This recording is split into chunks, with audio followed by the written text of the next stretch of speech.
From the mountain tops to the prairies wide, we carved our dreams where the wild winds ride. With pick and shovel we staked our claim. Through fire and rain we bore no shame. The red dirt stained our boots and skin, but it built the place we all live in. Oh, red dirt nation, rise and stand. From the treasures deep in the soil's hand, a family of brothers hand in hand. This is our home. This is our land.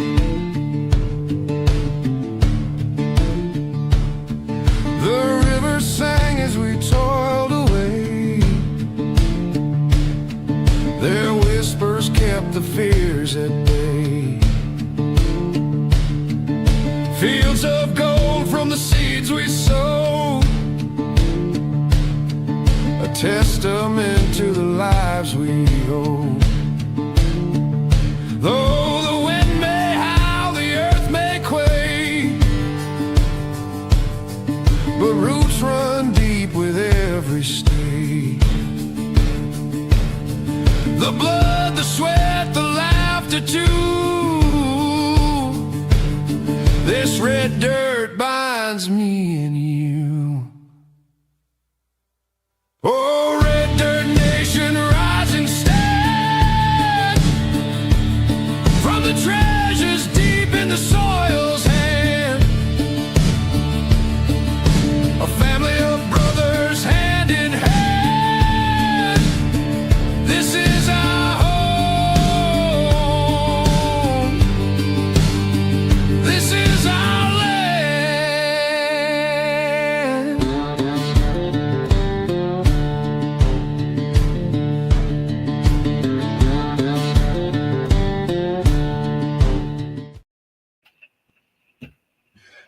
Hey everybody, thanks for coming tonight.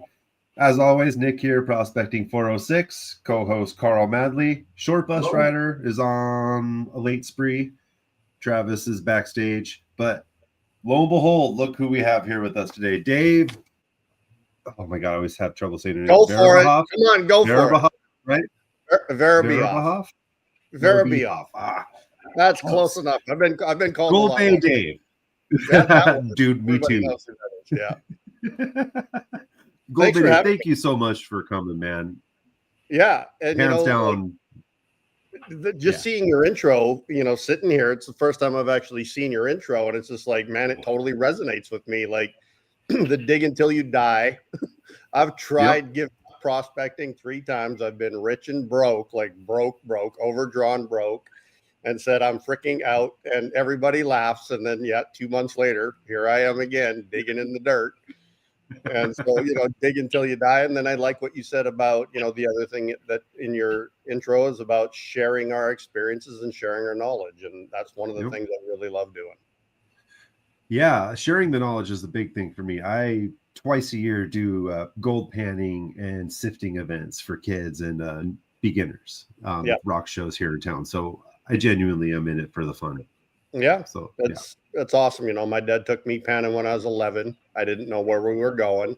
We got there. He showed me where the gold was in the gravel. And the very first pan, 11 years old, 5 little match head size nuggets, and that was it. My life was written.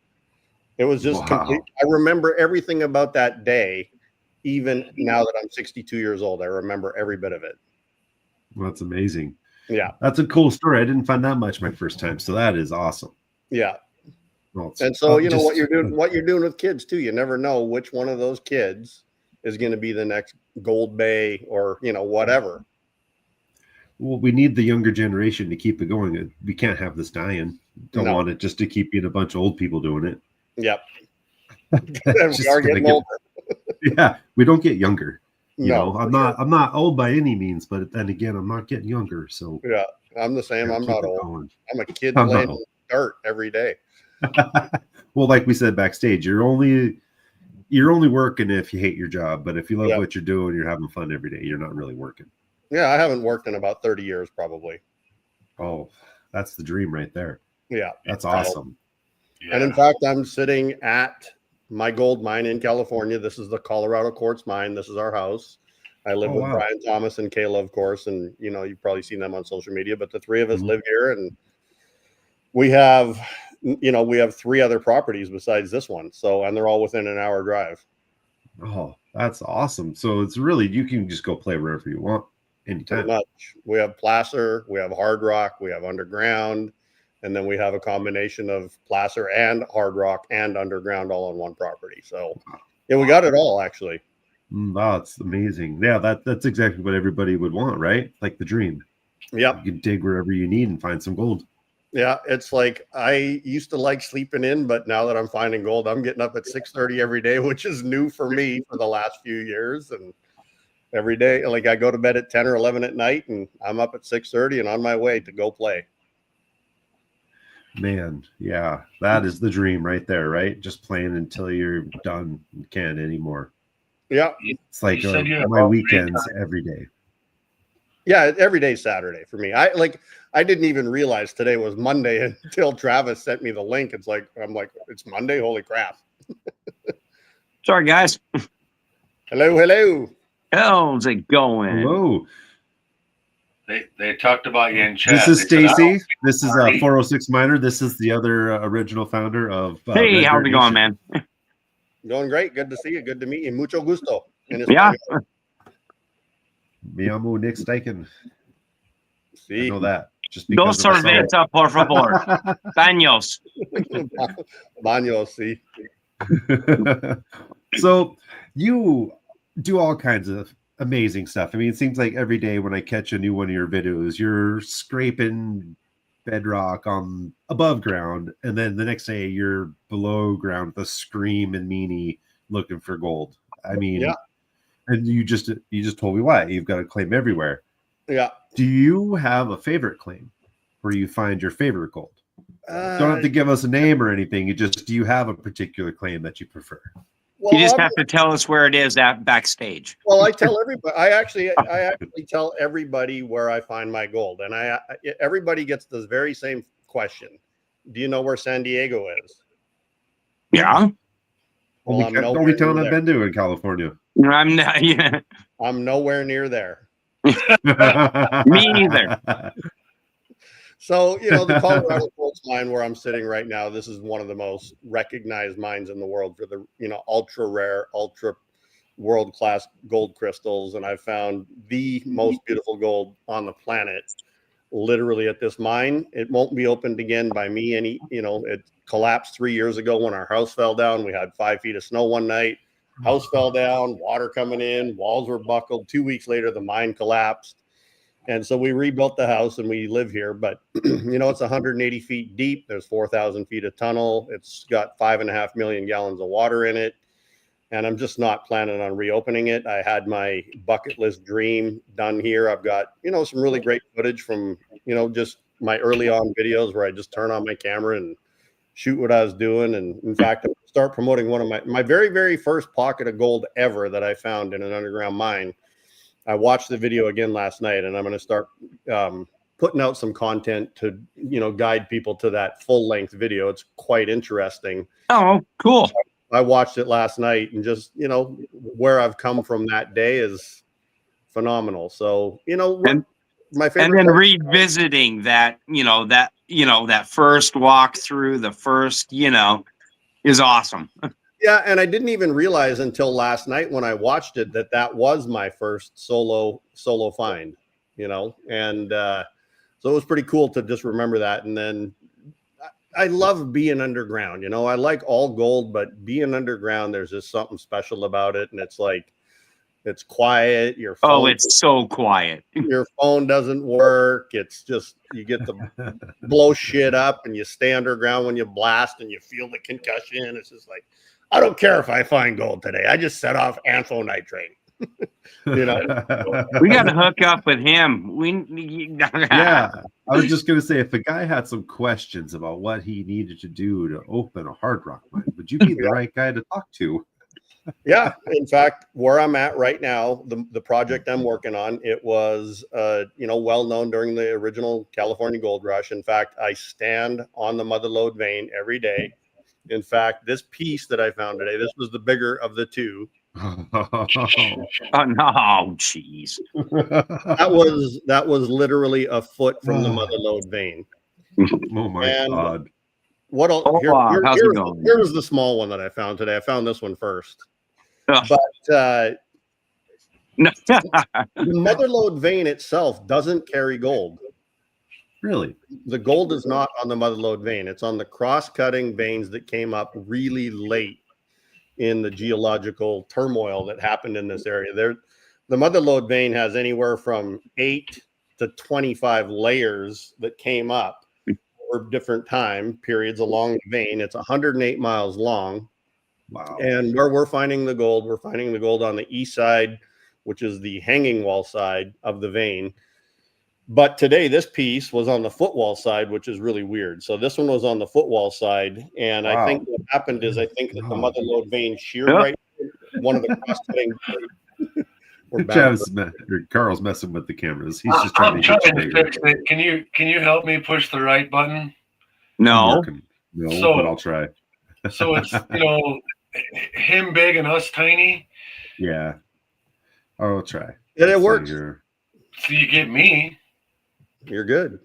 There No, we that's not the right go. one. Then we'll just do you big while you're showing stuff off. Here we go. Yeah, All right. we'll do that. Well, We'll do that. I can show you some of the pieces I found. So this is the one today. I'll do the video tonight on this one. This was the first one I found today. I was talking about the video that I posted 2 or 3 days ago where there were, I don't even know how many pieces are in here yet. I just stuck them in a bag.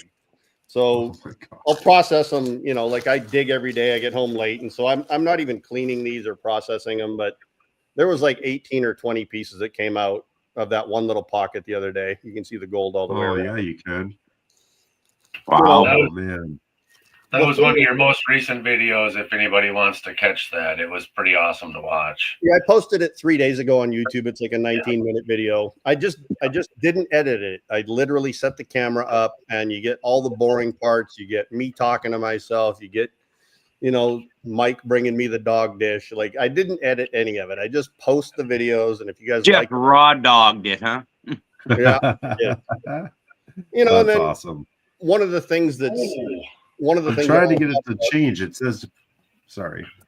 Go ahead. At least I'm not the only one. See, Travis, this is why we need you. The He's back. buttons. I'll press the wrong button. I promise you this. Oh yeah, you don't want to get me started. Oh, You don't get buttons. you're not allowed. Yeah, I to don't button. get buttons. It's 406 error. You talk about the Mother Lode vein, and then they hang in walls. So you said it's 108 miles long. How wide is this vein then if it's been layered that much? It's anywhere from, I've seen it pinched down as narrow as 2 to 3 inches, and probably 300 or 400 feet from where I'm currently working, it's probably 12 feet thick. Wow, that's awesome. Like it's And- like monstrous. Does it seem to matter like how thick it is as opposed to where you're finding the good gold? Well, it depends on the cross-cutting veins. It has nothing to really do with the actual Mother Lode vein itself. The Mother Lode vein runs north-south, and then the cross-cutting veins, they run east and west. And The east-west ones are better? Yeah, so there's not only do we have like 18 to 20 to 25 layers of quartz in the actual Mother Lode vein, but then we have different layers of sedimentary deposit. We have dikes that came up. So there's 18 or 20 different layers that are sandwiching the Mother Lode vein. And it's in those sandwich layers of sandstone and dike and andesite and slate. And there's red dirt. We have red mashed up. It was just kind of a really decomposed type of bedrock with lots of sulfides that turned red. And we've got gold growing in that red mud too. Yeah, Wow. Red Dirt Nation. See, what color is andesite typically?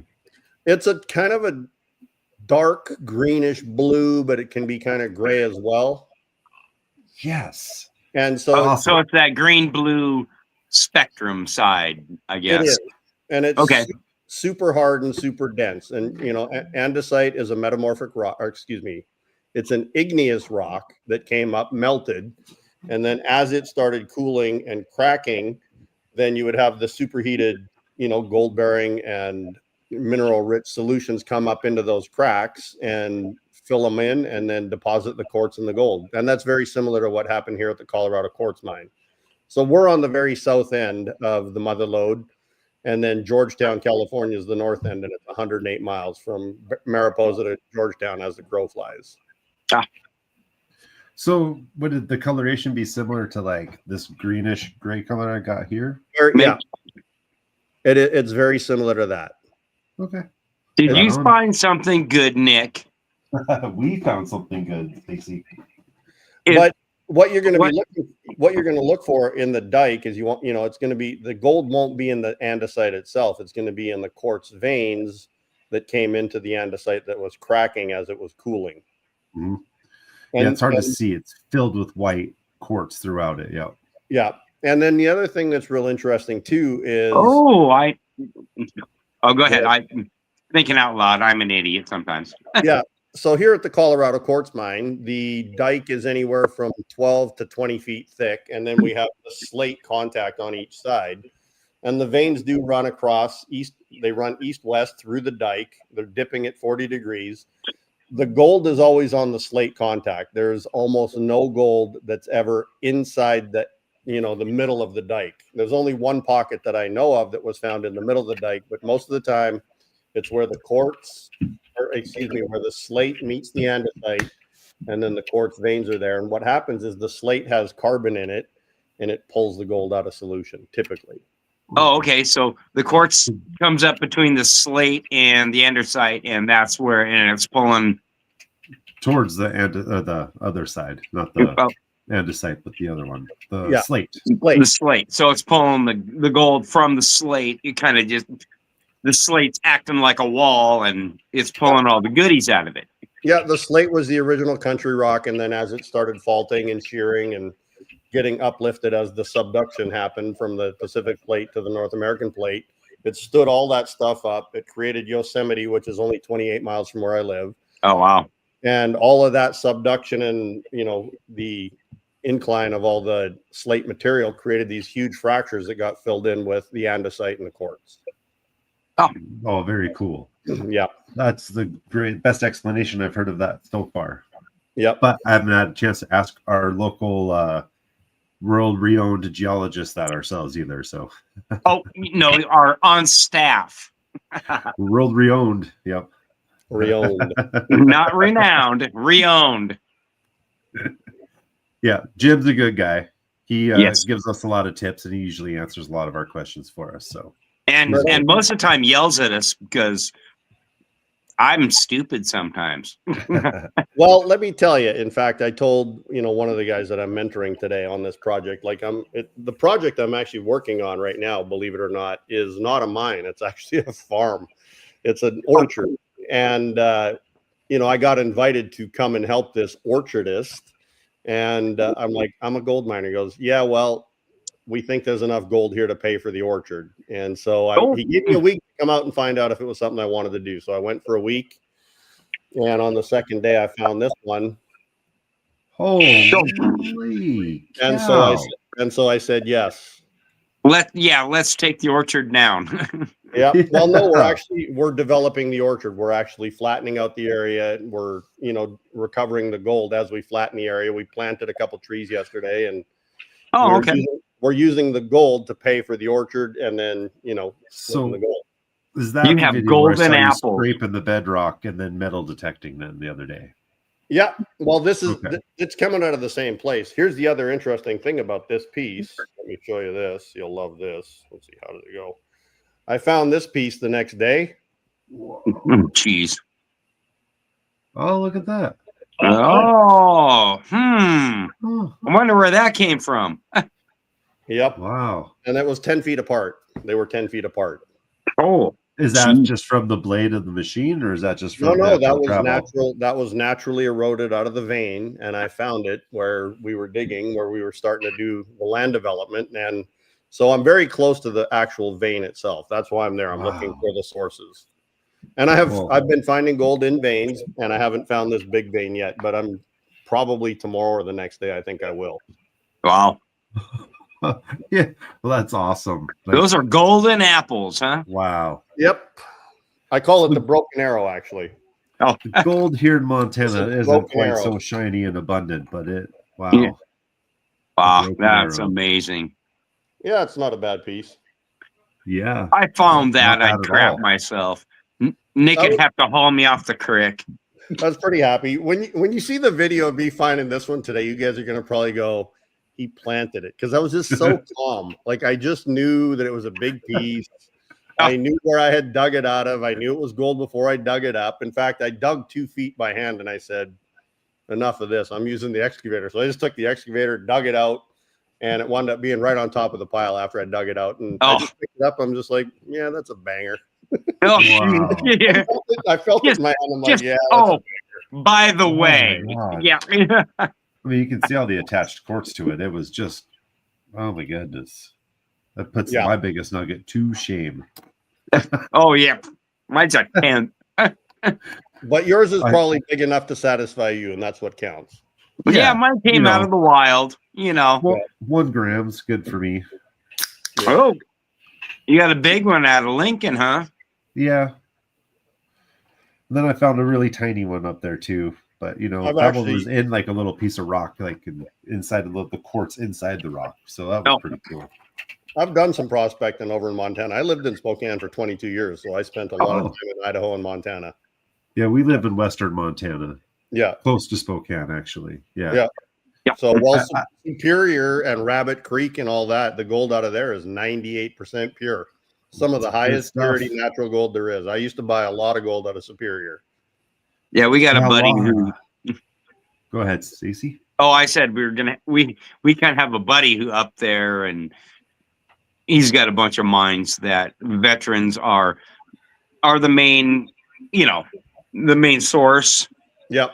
They can go up there, and he has campgrounds for wheelchair, everything from wheelchair to backpack in for the veterans, and that's Lord Shadow. And everybody, subscribe. He's doing tons for the vets and anybody and everybody. He's an awesome guy. Right on. And I see Swamp Dog asked me a question if I'm going to be back in Spokane anytime soon. It's kind of weird. I haven't been up there for a couple of years, but I still have a house. I will probably be there in December to sell my house. So yeah, I will be up there. Wow. Swamp Dog. Getting rid of Spokompton, huh? Yeah, I haven't been there. I haven't been there for 10 years. Don't plan on going back. Yeah, I don't blame you. Yeah. So Olaf Nice place to and visit. Twit has a question for you, it looks like. Could there be an artist endeavor for forming things from the select specimens? If so, how about on-site or near the area, like an expedition experiment or just making awesome stuff that's unique? Okay, you're going to have to read that to me. Okay, let's see. Could there be I think he's asking if you're making anything cool out of those specimens or doing any unique artwork. Yeah, for sure. So, one of the things I do is I do cut a lot of slabs on my slab saw. I have a cabbing machine. I do have, let me here, we'll pull out something that I just created recently. Well, here, I'll show you some slabs. Oh, I'll show you something that's cool. So this is a golden quartz slab. Let's see if I can. So cool. Holy. That Yeah, was this one is of the from things I was going to from bring rock up was that came out about of your Mexico. whole slabbing thing you got going on. But the cleaning of your slab saw the other day, or whatever that was. look at this. Those dice are cool. Oh, I saw when you made the video about those. Yeah. So these Those are are golden neat. quartz dice. They're the only pair on the planet, as far as I know. they're probably You're not selling weighted. those, right? Yeah. In fact, one of the things I need to do is I need to roll them 100 times and see if one of the numbers comes up more than the other. Yeah, see if they are weighted. That'd be funny. It'd be a good video. And those came out of this rock that started out with 65 ounces of gold in it. Jeez. Holy Yeah, cow. that was such a cool video watching you cut that thing up. Yeah. The amount of gold you got out of your saw Yeah, it was like, was incredible. I think it was 14 ounces. I don't remember. Yeah, Holy. 14 ounces. It was a lot. How was it Crap. cleaning all that oil out of it, though? What's that? How was it cleaning all the oil out of your saw and out all the gold after that? Yeah, I filtered the oil to reuse it, and then I took all the solid material out of it. And then if you watch the whole video, I did do a video that shows the entire recovery process. You have to incinerate all the stuff and get all the oil off of it. And yeah, so you incinerate it, then you're left with ash, which doesn't like water, and you got to use tons of Dawn dish soap to liquefy this ash into water and mud, and then you run it across the shaker table and dissolve the silver with nitric. And jeez, yeah. But it's fun doing it. Travis wants to know if those dice are for sale. Yeah, they are for sale. Oh, there you go, Trav. They weigh 40 grams. Travis was also asking, wow, 40 grams. Whew. Yeah. Travis was also asking if you know of any awesome places to go prospecting, like public prospecting in Nevada. He's going on vacation there this Rye Patch is where most people go. Right. Rye Patch Dam, Rye Patch area. And you can get a hold of Jerry McMullen out of Boise, Idaho. He takes people down there all the time. He sells various metal. He sells all the major brands of metal detectors, and Rye Patch really is still one of the most popular places. I've never been there, but the gold that comes out of there is killer. Some of it's crystallized, it's big, huge leaf gold. Like Travis's brother found a huge leaf gold piece that was beautiful. And so yeah, Rye Patch is the way to go. I just am not familiar with anything public over there other than that. Okay. Looks like we got another one of our co-hosts has made it backstage. I agree with your Rock Butcher. I'm gonna roll. What I'm gonna do is I'm gonna take pictures of the dice. I'll take pictures of the 1, the 2, the 3, all the way around every number, and I'll get you guys to guess which number you think is gonna hit the most, and then I'll roll them 100 times, and we'll see what comes up. It'll be a fun. There you go. That'll make a good video. That'd be awesome. Yeah, that'd be a fun live. Yeah, for sure. So other than gold mining, do you go do anything else for fun? Any other minerals you go prospect? I pick up quartz crystals whenever I'm digging. If I see any quartz crystals, I pick them up. In fact, where I'm at right now too, we get mariposite, which is a cool mineral. It's green and white, and it's as hard as quartz. It actually grows next to the quartz, and so I do pick that up. In fact, where I'm at, we might find gold in mariposite. It's been known to be found in that area. But other than that, no, man, I'm a gold miner. And if I'm anywhere else, I'm thinking about being back here digging instead of wherever I am. Nice. You're kind of like me. The gold is more than, quartz and garnets or any of that other. That's byproduct for me, Yeah, I'm the same. Yeah. So sorry for all those rock hounders, I'm pretty much a purist when it comes to that. But I do, I buy, what I do is it's easier for me to buy. Like if I like a barite or a fluorite, or I like galenas and chalcopyrites, I just buy them in Tucson. This will be my 30th year going to Tucson. So I just buy them there. Yeah, it makes sense. I mean, especially if your passion's gold, it's easier just to make the money and then buy the pretties when you're at a show. I get it. My other thing that I enjoy though is artwork. I love original art. Oh, awesome. Who did that picture behind you? I got that at a secondhand store 6 or 7 years ago in Temecula, California. I walked in and it was like, boom, right there. I'm like, I didn't care how much it cost. I was buying it. No. And it wound up being $600. It's an original on plywood, and it's by a guy named Kaladin. And I looked him up on Instagram and I messaged him. I said, hey, man, I just bought this painting of yours. And he goes, I was wondering where that went. He said, I sold it to a woman named Beverly 8 or 10 years ago in Los Angeles for 20 grand. I'm like, what? Geez. What's it worth now? He said about 30 to 35,000. Wow. That's on plywood. Yeah. I just loved the way it looked. And it to me, it wasn't about the value of it. It's cool. Yeah. No, yeah. It's got that 80s flair, when we were kids-ish, know. Mm-hmm. Look, she looks like Greta. Yeah. Oh, yeah. So Captain Chaos has a question Bridget for Bardot, any of that, the old 60s, 70s bombshells. Oh, yeah. So you're going with that. So Captain Chaos was wondering if you sell gold specimens, and if you if you sell them outside of the U.S. Yeah, I do. It depends. I can ship to Australia, typically Canada. Other than that, it's pretty hard to ship. But Canada and Australia I can ship. And it just goes to your goldbay.com. Well, most of the specimens I sell, they don't make it on my website. You know, people know what I have. I have a pretty regular, set of customers that buys almost everything I produce. You know, I get people reach out to me on Conmigo. In fact, on my app is where I've been selling most of my specimens. Okay. I'll show you a sick one right here. This is from Nevada. This thing is insane, and I don't think the pictures will do it justice. Holy backbone. That's all cubes That is all cubes. on an my andesite God. dike with quartz crystals. These are little micro quartz crystals, and they're all intact. But this thing is Jeez. ridiculous. That's Holy. so cool. Yeah, you got some of the coolest. And that's specimens. that's natural finish, man. That is just naturally. Holy. What is that? 99 or 95? No, it's probably 93. Oof. To form really good cubes and really good crystal shapes like that, you typically need 7% silver. In fact, most of the gold that comes out of Minor Ma's on there. Oh, yeah. Yep. Oh, Minor Ma. She's my neighbor, by the way. She's probably gonna come. I just posted on her Facebook post today that I'm not going to enter the contest. Hey, Minor Ma, this is why I'm not entering the contest. I found this today. She I'll actually be did have a fair. question for you up there. Yeah, she said, what mine would I love to explore in the Mother Lode?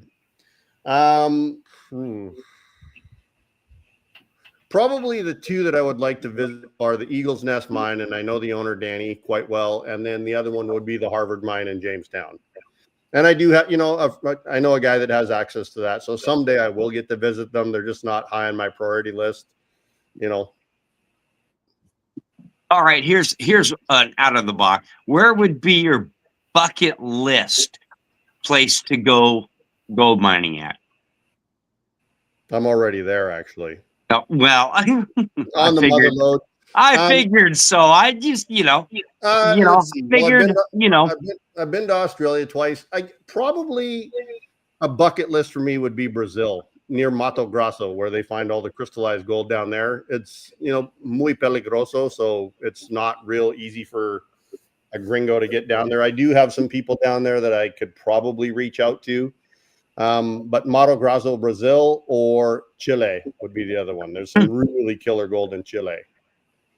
mine would be Australia, Yeah, I've been to Australia twice. The thing is, last year I did spend 9 weeks in Sinaloa, Mexico, which is, yes, the state that everyone says is real bad. And I did spend 9 weeks there. That was a bucket list item. We had a lot of fun. I had 4 or 5 guys working with me. We had a D8 bulldozer pushing in this old river channel and found some pretty good gold. I broke even over the 9 weeks.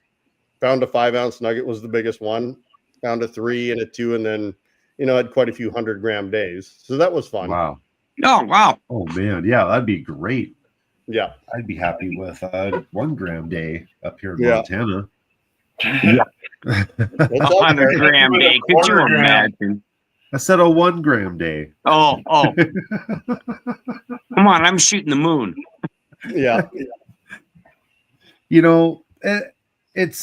There's some rich ground in Montana. Most of the good stuff's claimed up. So Yeah. if you're lucky to get on it, you're lucky. So Yeah. that's And why we thrive through people like you, so we can see all this good gold porn. Oh, and not yeah. have to Yeah. find it ourselves, I haven't even showed you the big one yet. And you're not in Australia. Oh, jeez. Yeah. I'd rather see gold from the United States than Australia. Yeah. One of the things that you just said, Nick, is really, I think, important for people to understand is that it takes everything. Every single ounce of your energy, your finances, your everything to be a full-time hard rock gold miner, or just a gold miner in general. What you said is it'd be nice to have a 1 gram day. Most people don't realize how hard it is to actually find gold. Mm-hmm. I've been doing this for 52 years. I've been chasing gold for 52 years, 10 years as a hard rock miner, 30 years before that, hardcore placer, dredging, running wash plants, metal detecting, traveling to Alaska, traveling to Australia. And it's never been about the money. It's been about being able to do it. And then if you do it long enough, eventually you will get to the place where you land on it. and it takes 50 years sometimes. Yeah. And so, if I had a word of advice for everyone, it's like, if you love prospecting, that's reason enough. And eventually, if you put your heart and soul and everything you got into it, you'll get to that place where you can retire and find gold, Yep. But if you're doing it for the money, it's going to make it a lot more difficult, and it'll take away the enjoyment of it. Oh yeah, I just love being out in nature. If I find a few specks, that's great. Yeah. If I didn't, I'm out with, let's say, Nick or Travis, and maybe sometimes Carl. And just the fun we have. How much fun did we have? In camp, and how much just togetherness. You know what I mean? And what it is, it's not only the togetherness, but the thing that really keeps us doing this is that it is freaking possible to hit that 1 ounce nugget. It's possible to hit that 2 ounce nugget. It's possible to find those big bastards. You just got to keep at it. And sometimes you don't find shit. Like I'll tell you, this is a freaking true story, man. The last piece of gold I found here at the Colorado Quartz Mine was called the Moose.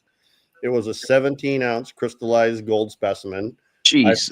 I found it on March 4th, 2020, which was the day that the COVID lockdown started, and you had to do social distancing. And we found it that day, and I thought, it's awesome to have a hard rock mine, because get away from me. social distancing as you can get. And me and Tim, the guy that worked for me, and Tony, my partner, we were just like, hey, this is freaking awesome, because we found 3 big pieces on this vein. Actually, found like a 5 ounce, 8 ounce, and then the 17 ounce was at the top. So there's these 3 big pieces. Just excited as shit. Over the next 3 years, mining 5 days a week, we found 9 grams of gold in 3 years. Wow. Ouch. And But you were still having fun, though, I'm sure, yeah, of right? course. I mean, that's You the whole kidding? point. Fuck, yeah. Like Yeah. you just, it makes it hard to push through those days, but every single day, like me and Tim, every single day we would blast, and then we go down and I'd say, Tim, gold or no gold. We always had a $5 bet, right? And Tim was just stuck on no gold, no gold, no gold. And he was winning every day, right? Taking you to the cleaners. Finally, we hit some gold, and we wound up getting like 9 grams of gold about 3 years later. But it was still the thing that draws you to it is we found gold here before, and the possibility of finding gold is still here. And we just need to find it. And that's what it is. Right. Yeah. And that's what prospecting is finding it. It's chipping away everything that's not gold. Yeah. And sometimes Gold They would call it be easy harvesting, to not find if it prospecting. wouldn't be for that damn dirt and rock, Yeah. And everything else that goes with it. Exactly. Yeah. So Yeah. So you mentioned a bit ago about your app. And for those in the chat that don't know what it is, do you want to give them a quick rundown on this kind of cool little development you got put together? yeah, the Conmigo. Yeah, Conmigo. So yeah, I've created an app. It's called Conmigo, and the reason it came into existence was that my girlfriend is from Mexico, and mi español es mejor, and mi novia inglés es no bueno. So she said to me, she said, "Baby, I want you to talk to me more in English." And so I was sitting in an Airbnb in Vegas, and I was playing with AI, and I figured out how to be able to communicate without the need of a translator. And then I showed Sean, who's been with me since the beginning of Gold Bay in 1999. And he said, I'm going to build this into an app for you. And that's what we did. So we've been actively developing it over the last 10 months. It came out on the Play Store and App Store about 2 months ago. And it is a multi-language messaging app that you do not need a translator. And when you see it in action, cabeza explotar, your head explodes. Every single person so far, 100% of the people that are like, what? WTF? Literally, that's what happens. And so, you can talk one-on-one with people in there, but the real power of the app is that, you can create groups, and those groups are truly international, and it doesn't matter what language anyone speaks. Everyone now understands everyone in the app, and I've got 180 people in the Gold Bay Private Reserve group so far.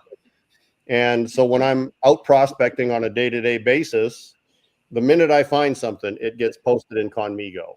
I find a nugget, it gets posted in Conmigo. I tell people what I'm up to. And then I'll post, I'll edit videos tonight and they'll go on social media, Instagram and stuff like that. But the other thing is every Wednesday I do an Ask Me Anything session where people can jump on. I'm giving away one gold nugget every Wednesday between now and Christmas. Something that I've found if you're a member of the Conmigo group. Oh, wow. Or if you're a member of the Gold Bay group on Conmigo. So if anyone downloads it tonight, after we get off of this call tonight, I will reach out and message every one of you, show you how it works, because it's Okay. Yeah. I'll be on. Flowing. That's awesome. Yeah. No, that's pretty cool.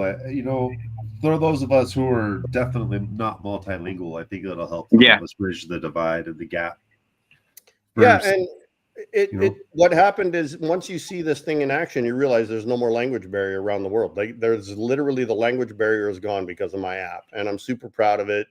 And it's fun to play with too. It's like I like seeing the Spanish words. In fact, one of the things I do after I show you how this thing works is I teach you some Spanish swear words, and it's hilarious.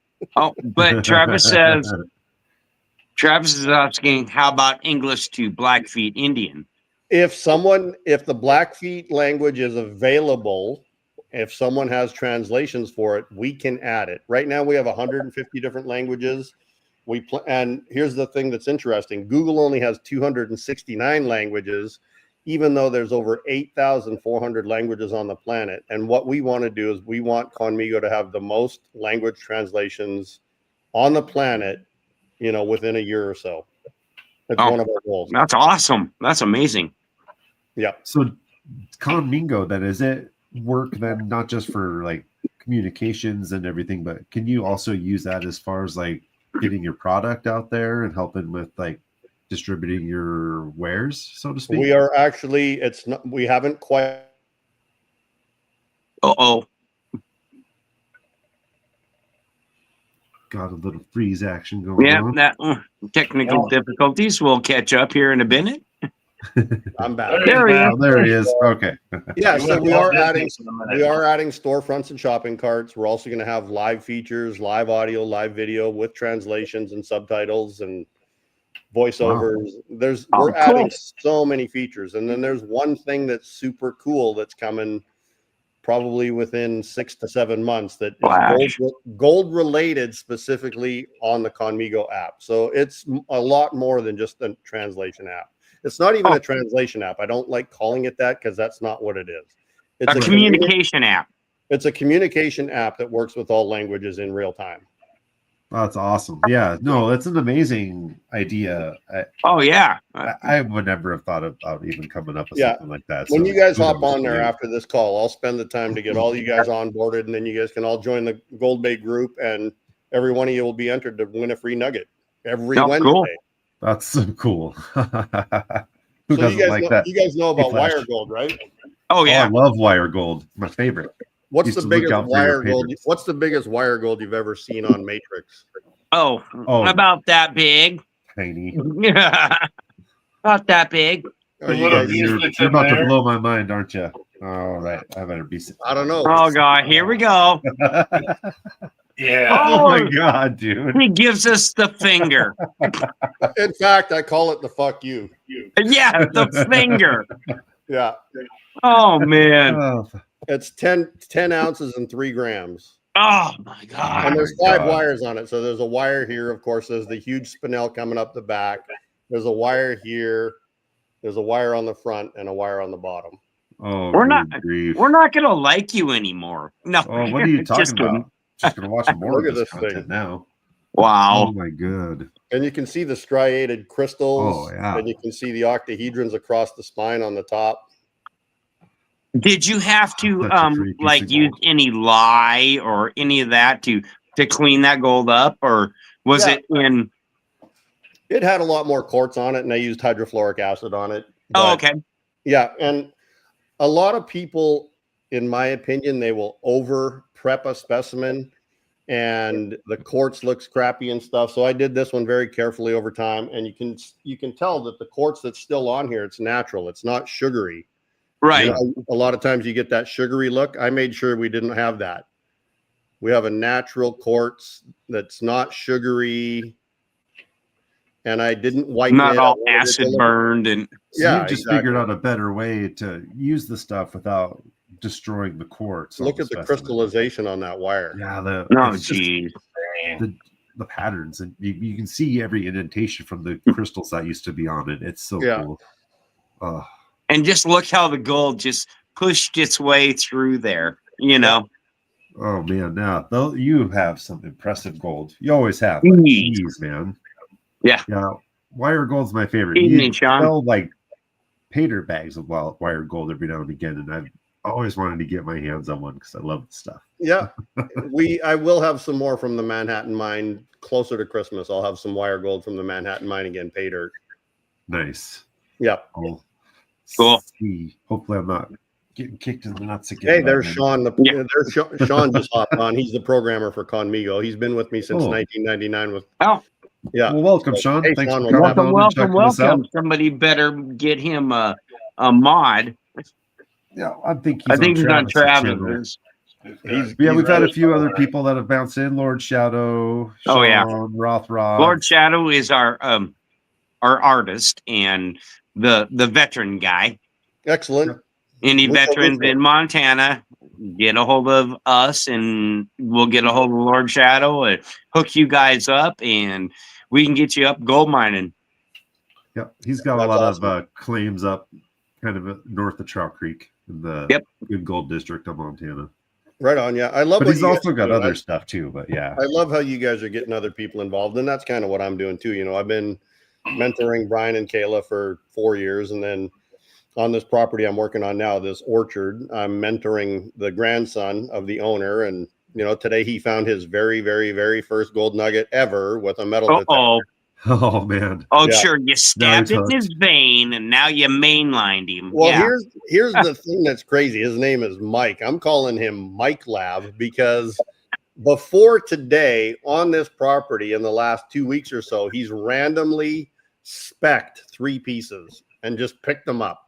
Oh, Oh, geez, man. right off the ground. He was throwing rocks for Roy, which is my black lab dog. Uh-huh. And he reached down to grab this rock off of the wall he was sitting on. It was black, and he picked it up, and there was a piece on it. He broke it off, and there was gold on that piece. Oh, geez. Oh, Another good piece grief. sitting by where we eat lunch, and then I don't know where the third one was, but it was just on the wall a little further down too. So he's found 3 pieces. Today was his first time with a metal detector, and so yeah, he's Oh, hooked. good. Oh, Yeah, yeah. I You would be too. mainlined him. You find anything bigger than a speck up, yeah, you're hooked. Especially Oh, a yeah. detector. Oh man, I see that someone wants a specimen of andesite. yeah, it was Captain Chaos. He was asking if you have those or sell them or anything. Well, I wouldn't It looks sell like- it. It's it's nothing. It doesn't cost anything. I can grab a piece from the mine tomorrow and just ship it off. Andesite's pretty cool. that greenish rock, right? Yep, and it's Correct. super hard. Like it's a hardness of 7 to 8. It's like super hard, super dense. When you hit it with a 3-pound ball peen or a hammer, it just bounces right off. Doesn't do anything to it. Hmm. And that's what the pyramids are made out of, by the way. So copper, Gotcha, Nick. Andesite? yeah, Oh wow. andesite is What was one that, of the main. Stacey? Oh, I said I gotcha. I know what you were talking about earlier. Sorry. Okay. Yeah. Yeah. So, you said you got started when you were pretty young doing this stuff, and then you've just pretty much stuck with it the whole time. No Well, not labs. really. I started when I was 11, and you have to go to college and become a welder, and then you work in a fab shop building mining equipment. And I was always dredging or metal detecting along the way, but I didn't really get into it full time until about 25 years ago. Oh, okay. Yeah, Okay. I was just 1999 curious. was Yeah. when I kind of got into it full time. Yeah. I was just trying to put the timetable together. I didn't get started. You mentioned the pandemic. I didn't even start prospecting until the pandemic when I laid off. So, my journey's been short, but it's been fruitful. Hey, man, all you got to do is find a gram of gold nowadays, and it's $140. Yeah. That's so good. Insane. Record high today again. So Milwaukee Matt was asking if you had a piece to show. We were just curious, what piece of what, Mr. Matt? The andesite. Oh, I don't. got it. I don't have Not one here, no. He was saying you'd have to go Uh, to the mine to get one tomorrow to Yeah, even have No. one on hand. I have golden quartz though. Yeah. I got a bunch Oh, of no. quartz that's supposed to have gold in it. I don't know if it does though. I was gonna look for a piece to show you guys of something else. I got a bunch of quartz.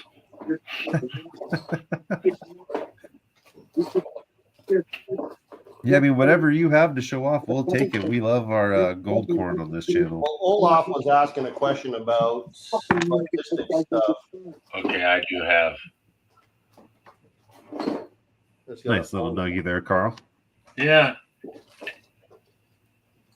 I know I don't even want to show mine after what he's shown off already. Oof. Yeah. We're not worthy. As Taylor would say, all gold is good gold. That's a true story. So here's an artistic piece. This was a piece of golden quartz that I Oh, turned into nice. like kind of a Star Trek sort of emblem logo that I just Oh, polished it cool. off front It and looks back. like an expensive guitar pick. Yeah, It kind of. does, yeah. That would be that's extra hard. Yeah, no So do you flex. turn a lot of your gold that you're cutting in then into different cabochons and stuff now? Yeah, it just like I look at a piece and it's like, well, that's ugly, and I start cutting it, and it kind of guides me along the way. It turns out however it wants to turn out, it seems. I mean, one of my favorite things to do is actually polish cabochons. So I was wondering if you do the polishing yourself and how I do. If Yeah. you really enjoyed it as much as it seems like it could be for people. Dog tags. Oh, geez. Oh, that's a pretty piece. Yep. Oh man. Another one. Wow. All right, You make- I'll ask you the make question that dominoes. everybody wants to know. What are those costing? 175 a gram. So then that would probably be what, at least 5 grams in each one of those minimum? They're 20. 20. Oh, they're Ooh. 20. Okay. Mhm. Woo. They're thick. They're That's a four. lot. They're 4 or 5 millimeters thick, and they got gold in Oh, them. okay. Oh, yeah. Well, okay. yeah, I Well, mean, it's hard to tell how much something like that weighs when you're looking at Yeah. it We on just- camera, you know? Really I just expensive dominoes. figured I'd ask the question, you know. Check out this rock. You can see a little bit of gold veining in it. That Yeah. looks like what I could afford. No, it isn't. No, it doesn't. Look at the backside where I cut and polish All that right. one. What's it look like in that big crack there, though? Nothing yeah. yet. Yeah, I there. see the shiny in it. Haven't done anything on it, but yeah, that's what I just start. I'll take a piece and so here's a rock that's got gold in it. Well, you can't really see it until It's I do harder to this. see until, that side. Wow. Good grief. And you're just pulling those out pretty regularly then, huh?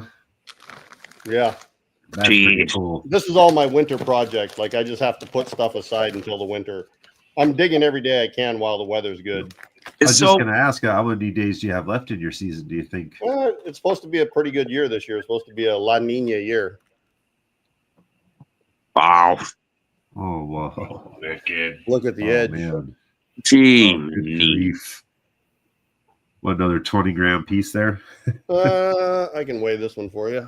I don't even want to know. I do. I'm just curious. Well, The thing's so cool.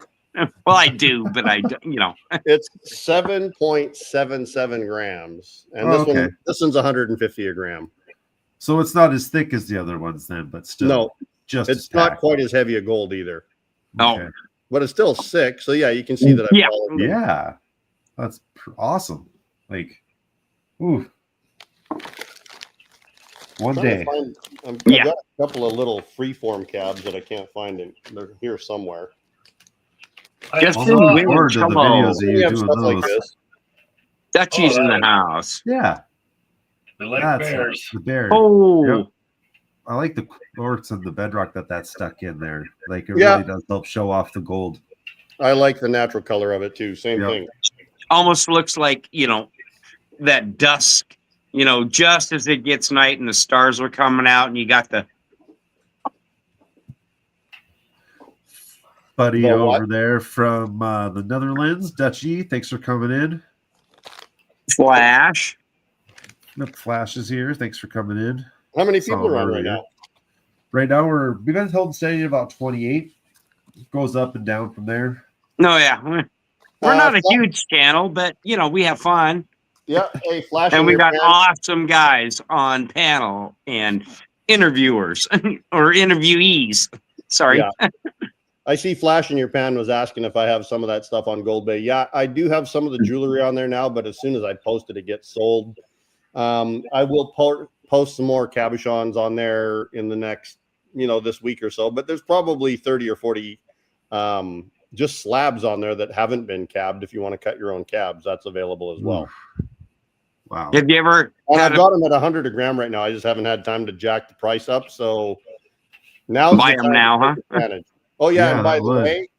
by the way, if you're a member of Conmigo, 10% discount on. Oh, And it's only available if you're on Conmigo. And I do drop a 10% off discount. And that's for pay dirt, nuggets, cabs, jewelry, whatever.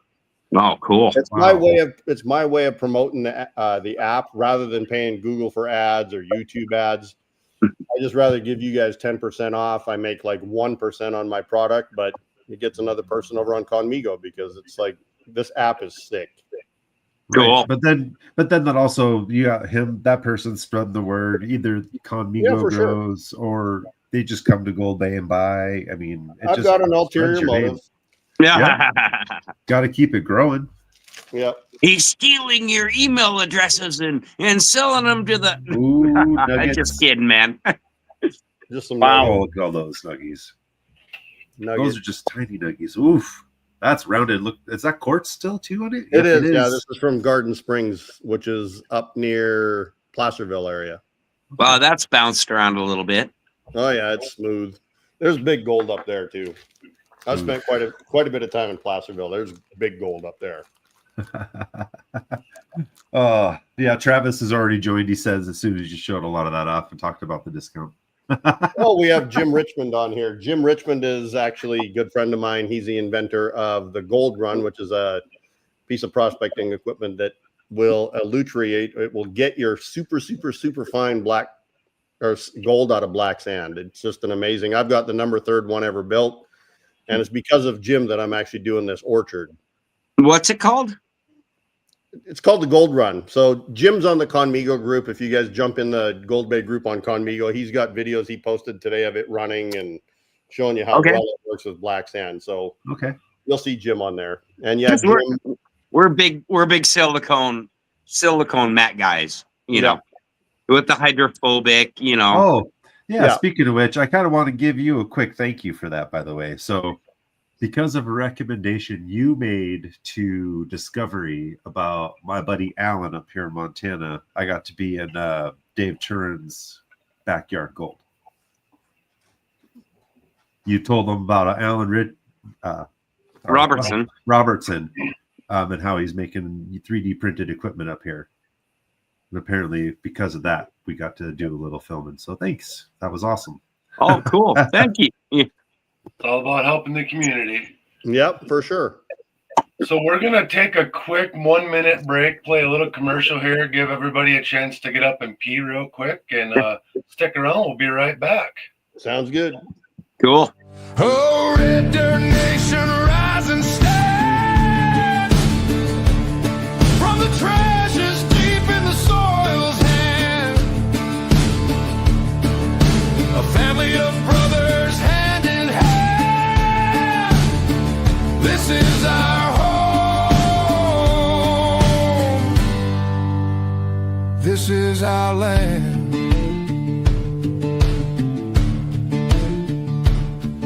The river sang as we toiled away. Their whispers kept the fears at bay. Fields of gold from the seeds we sowed,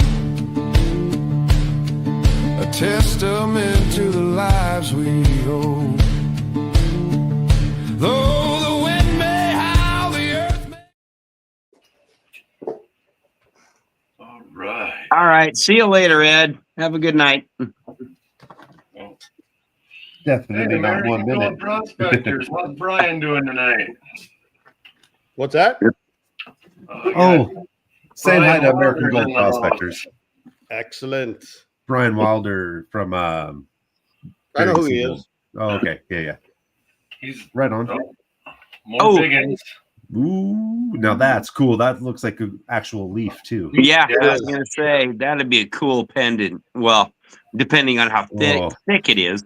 It's That super could fit thin, in but a you heartbeat. could make it into a pennant. So we got these are all leaf gold from Calaveras County. I got these last week.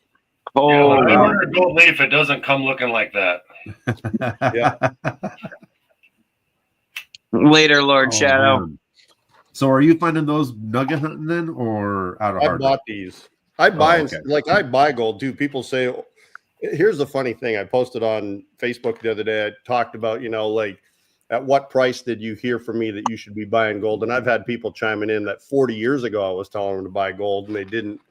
And then I had one other guy say, well, I just find all my own. I'm like, I still buy and sell as much gold as I can, man. I spent 60 grand on gold last week. It's like, buying it too is not a bad thing. In fact, when I first started selling gold at my very first gold show ever in Monroe, Washington, I was selling gold for $10 a gram. Oh, geez, Wow. ouch. Everybody that bought gold from me at that gold show is happy as shit that they did. Oh, yeah. But so Yeah. I So bought some buying a little gold over a isn't a year bad ago. thing either. If you can get a good deal on it and you want to stack gold, buying it's the way to go. So, let's say us prospectors, you buy our gold too? For sure. Okay. In fact, I treat prospectors fairly. Like a lot of places, they'll pay you 60, 65, 70, 75%. I will give 85% up to over spot, depending on what it is. Okay. Yeah. Wow. All That's sizes very too. generous. Yeah. Like, that's Can we very, get very his, generous. I think I just got 70 on some gold. Can we get his email address for maybe, because I know there's probably a few of them out there that wants to sell their gold to them. Get on Conmigo. I'll treat you even more fair on Conmigo. Conmigo, okay. Yeah, my email address is real simple. It's goldbaydave@gmail.com. I was Okay. saying, yeah. Real Well, easy. I was just putting it out there. You know what I mean? No, for sure. Look, I appreciate that too. And I know that it's tough for people to find a good place to Reputable sell people. gold. Like not only is it hard to get, but then when you go to a pawn shop or a jeweler or a coin shop or somebody that's not specifically into placer gold or gold in quartz, they don't know what to pay for it, so they pay 60%. So it's not only did you work your ass off for it, but now you're getting 60%. It's like it's such a disappointment. So I want people to have a place to be able to sell their gold for a fair value. I got to make a few bucks on it too. So Oh, yeah. 85% and up is what I pay. Well, even, the people have even like specimens, and then like the gold shops and pawn shops say, oh, this is dirty gold, blah, blah, blah. We can't, pay you for your dirty gold, but yet it's a specimen that's worth more that, you know what I mean? Yeah. I see a question from Usually Right. How many YouTube gold guys put gold in the pans just so they have content? I don't know. Not me. Zero. I'm not a YouTuber, just so you know. I'm actually a gold miner who happens to film what I do. And the best way to actually tell that what I'm saying is fact is look at my video from 3 days ago. I just literally turned my camera on and did a real-time dig. It's like you guys are right there with me digging. Yep. A lot of your videos are like that. Someone looking over your shoulder, videoing you, scanning the hanging walls and the veins, and whether it's you scraping the ground up top above. Yeah, it always seems genuine. Well, it is. It's just my videos are always raw, uncut. I don't put music. Don't do this. Don't do that. It's just that's what it is, and these guys can say I do because that's how they are. Yeah. There's the people that are always, like Polly and Dan Hurd. I think I always see people saying, "Oh, you're just loading your pan," and I think those are the kind of people they're asking. Are those other big time name dudes loading their pans, not so much the average YouTuber like us. Yeah, and I just happen to have a camera that it shoots everything all the way around you all the time. It's Insta360 camera, and it films everything. I've been looking at them. Them are nice. I've had I've had my 360 camera now for 3 years. In fact, the videos I shot the other day are on my X5. I just bought the brand new one, which is the X5. I've had the X4 for probably a year and a half, and it was time to upgrade to the X5, and I'm glad I did. It's sick. I noticed you were reaching over and grabbing the tripod and moving it, setting it down. You weren't looking at where it was aimed. Yeah, you don't have to. Yeah. Yeah, you look at the footage afterwards. You just point the camera afterwards because it's filming everything. That's so cool. Yeah, I need to get a better camera. In fact, I posted a video the other day with Roy behind me, and he was barking at Michael. He's like, "Throw me a rock, roof, roof, roof." Yeah. I stood up and I said, "Roy, go, fuck," because he just wants you to throw rocks to him, and I didn't even know he was behind me, but it was like the perfect shot. I'm showing a piece of gold, and he's behind me going. So yeah, you catch stuff that you don't realize is happening, and it's Cooper too, huh? Oh, my dog? Yeah, Cooper's the same way. Yeah, except for it sticks with my dog. Yeah. Roy is pine cones and rocks. My dog hangs out in the creek most of the time. Yeah, I have my 3 dogs with me all the time. I have Roy and Camo and Poogie. They're the 2 pugs. Oh, Yeah. Bugs, nice. We got Cooper and Freya, and Freya is she's oh, where are you going? I got a golden retriever mix and I got a border collie mix, and the border collie's pretty high strung. Yeah, she almost chased Stacy into a hole. Yeah, my female pug, she's the high strung one. They know I'm leaving before I'm leaving. They're like at the door barking 5 minutes before I grab my keys. They know when it's time. I start putting on my boots and they're ready to go. So do you travel to many other places inside the United States to go do prospecting just for the shits and giggles, or? Well, not for shits and giggles. I will go look at projects that look like they could have some merit, whether it would be me helping someone get a mine going that will have good specimens, or, I can help people. Like, you were talking about the hard rock mining thing. It's hard for me to get away. It's got to be something that I know is ridiculously good to pull me away from this, because like I'm pulling gold every single day. Oh yeah, gold. Yeah. No, I just wondered if you ever take essentially like a vacation to go just prospecting for fun somewhere else. That's I guess my vacations are with my family in Mexico. So my girlfriend and her daughter, who happens, she's my daughter too, like she just is. We travel. They both have their visas, which is great. So they've come up here and took them to Disneyland 3 weeks ago. I was the Disneyland dad 3 weeks ago, and I'm meeting them in Las Vegas next week, and we're going to go up to Round Mountain Mine. They've been up there before, and they love doing the gold thing too. So we do spend time up here, but we do a lot of traveling in Mexico. Been all over Mexico. Cool. Yeah. Oh, that's cool. Where's your favorite place in Mexico? We really like Cancun. We like Mazatlan. We like Puerto Vallarta. We only live a 4.5-hour drive from Puerto Vallarta. We live 5.5-hour drive from Mazatlan. We can fly to Cancun for $30. We have the Volaris annual pass, so it's $30 for a flight. So we like it there too. Oh, okay. Guadalajara is just fun too. Like Guadalajara is a crazy, crazy awesome city. What about on the other side? On the Baja side? Yeah. No, well, the Caribbean side. Yeah, that's Cancun, Tulum. Yeah. The Gulf. Yeah. Okay, Playa del Carmen. That's all over on that side. My favorite place was Hell. Hell? Yeah. I think it was down in Cancun. It's a town called Hell. Haven't been to that one. And I don't know if I want to go there. And it was amazing. It was. Yeah. Oh man. No. Well, I just love Mexico. I've been going there for over 10 years, like as often as I can, and I spend a lot of time down there. So Jamaica when I went down there was a dirty filth hole. Haven't been there. Yeah. No, me either. So, I guess who have you helped? That maybe we would know in the community that you've helped establish a hard rock mine, maybe.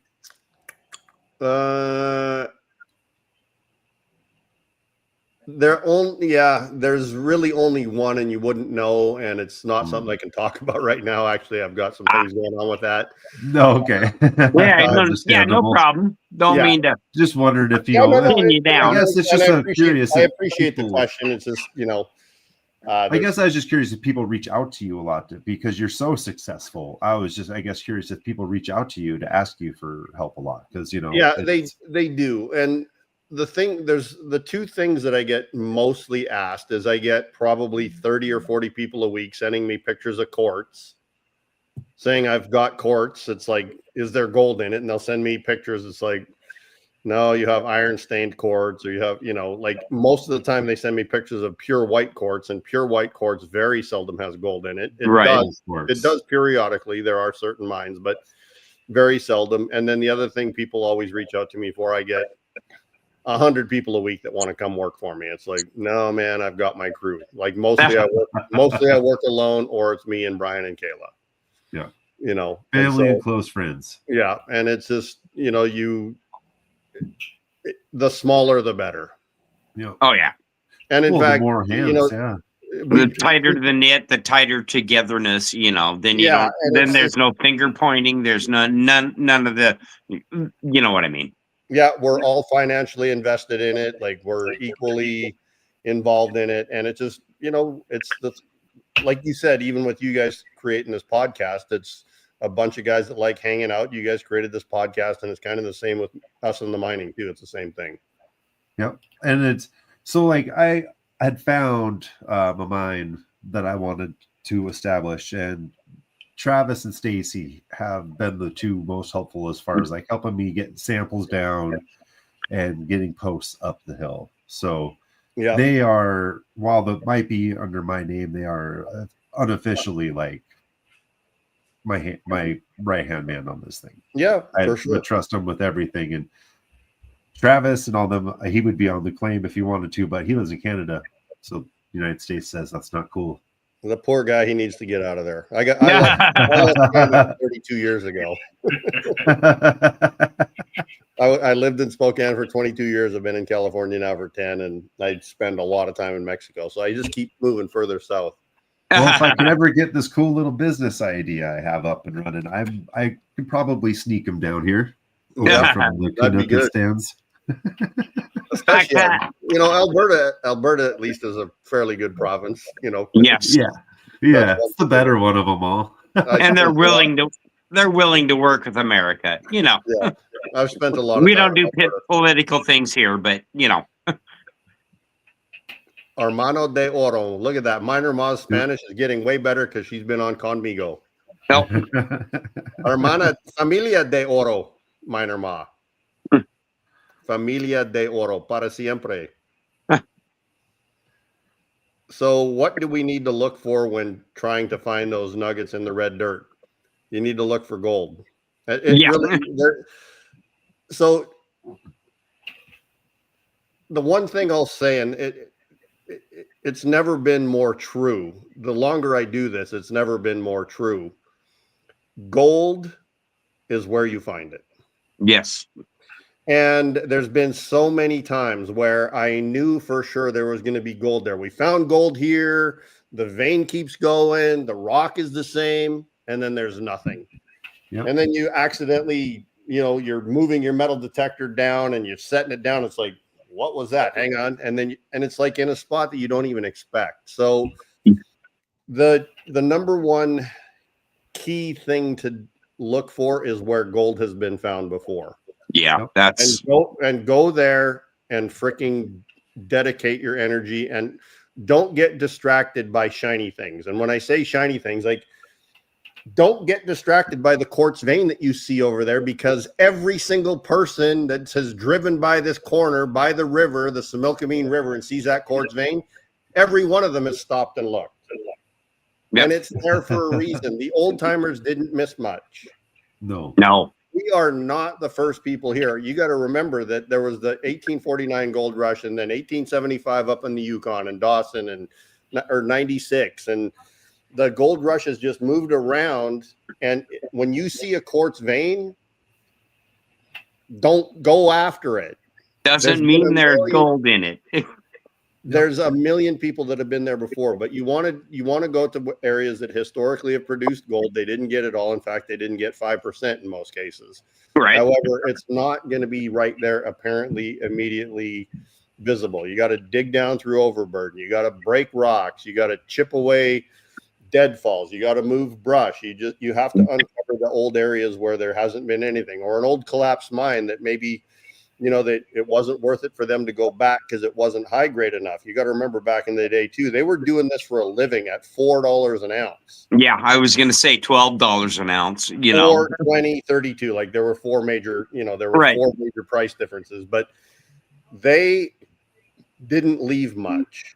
And they also went after the super high grade because of the price of gold. And so what was high grade to them and the stuff that they left behind, like they would have left 2 and 3 ounces to the ton gold. They were going after the 20 and 30 ounces, but they wanted the big nuggets, like a placer claim. Yeah. They got 5 or 6 little nuggets. They didn't care about that. They wanted bigger. Yeah, exactly. And it was there back then. So now we have to, I guess scrub up the scraps and we'll take the scraps. Think about 2 ounces today. It's $9,000. Yeah. So back then it was, let's say at $10, that was $20, you know? Exactly. Yep. Well, like I said, So when I first started selling gold, it was $10 a gram. So you'd buy an ounce of gold for, like I was getting it for $275. Now an ounce of gold is $4,400. Yeah, did it go up that much? It's 4360 or 40. Yeah, it's 4360 tonight, I think. Last I checked. Wow. 4,400. What, a week ago it hit $4,000, 473. I told a lot of my people that I've been doing business with, I said, when gold hits 3,000, it's going to 3,500 right away. I thought it would slow down at 4,000, but it didn't. It fucking blasted through 4,000. Like 2 days, it was like $4,100. It went straight through.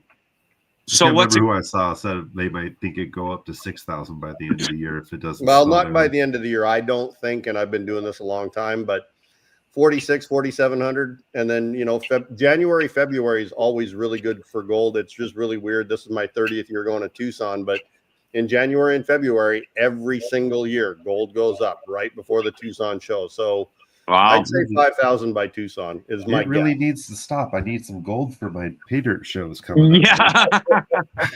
I can't afford $4,000 an ounce. Yeah, 43.56 right now, people are saying. So yeah, it's up. Get in the creek and start digging. Yes, mining season's over here, dude. I don't know, Trey. I don't know, Nick. You could probably still get into the creeks, but we were up at Butterfly last weekend. My mining season's over. Oh, and we had blue skies and 50 degrees. That's not bad. I had 75 degrees today. I love California. Oh God. I love California for the weather and the gold. I don't love it for a lot of other stuff, but where I'm at, my minor mom will tell you, like she's been to my house numerous times. We live in God's country. She's my neighbor. So like she lives like right down the road here. It's like where we live, mountains, no neighbors, blue sky, no light pollution, no sirens, no airplanes flying over, no nothing. It's like couldn't ask for a better place to live. Oh yeah, California is beautiful. I went there in January, and I was told I was an idiot for swimming in the ocean without a wetsuit. I was like, dude, I'm from Montana. It is 20 below right now. What are you talking about?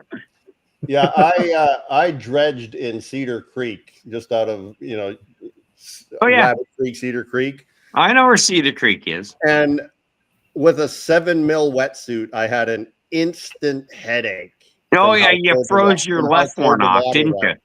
Instant headache. Like you couldn't put your head underwater, man. It was like so ridiculous. And that was in July.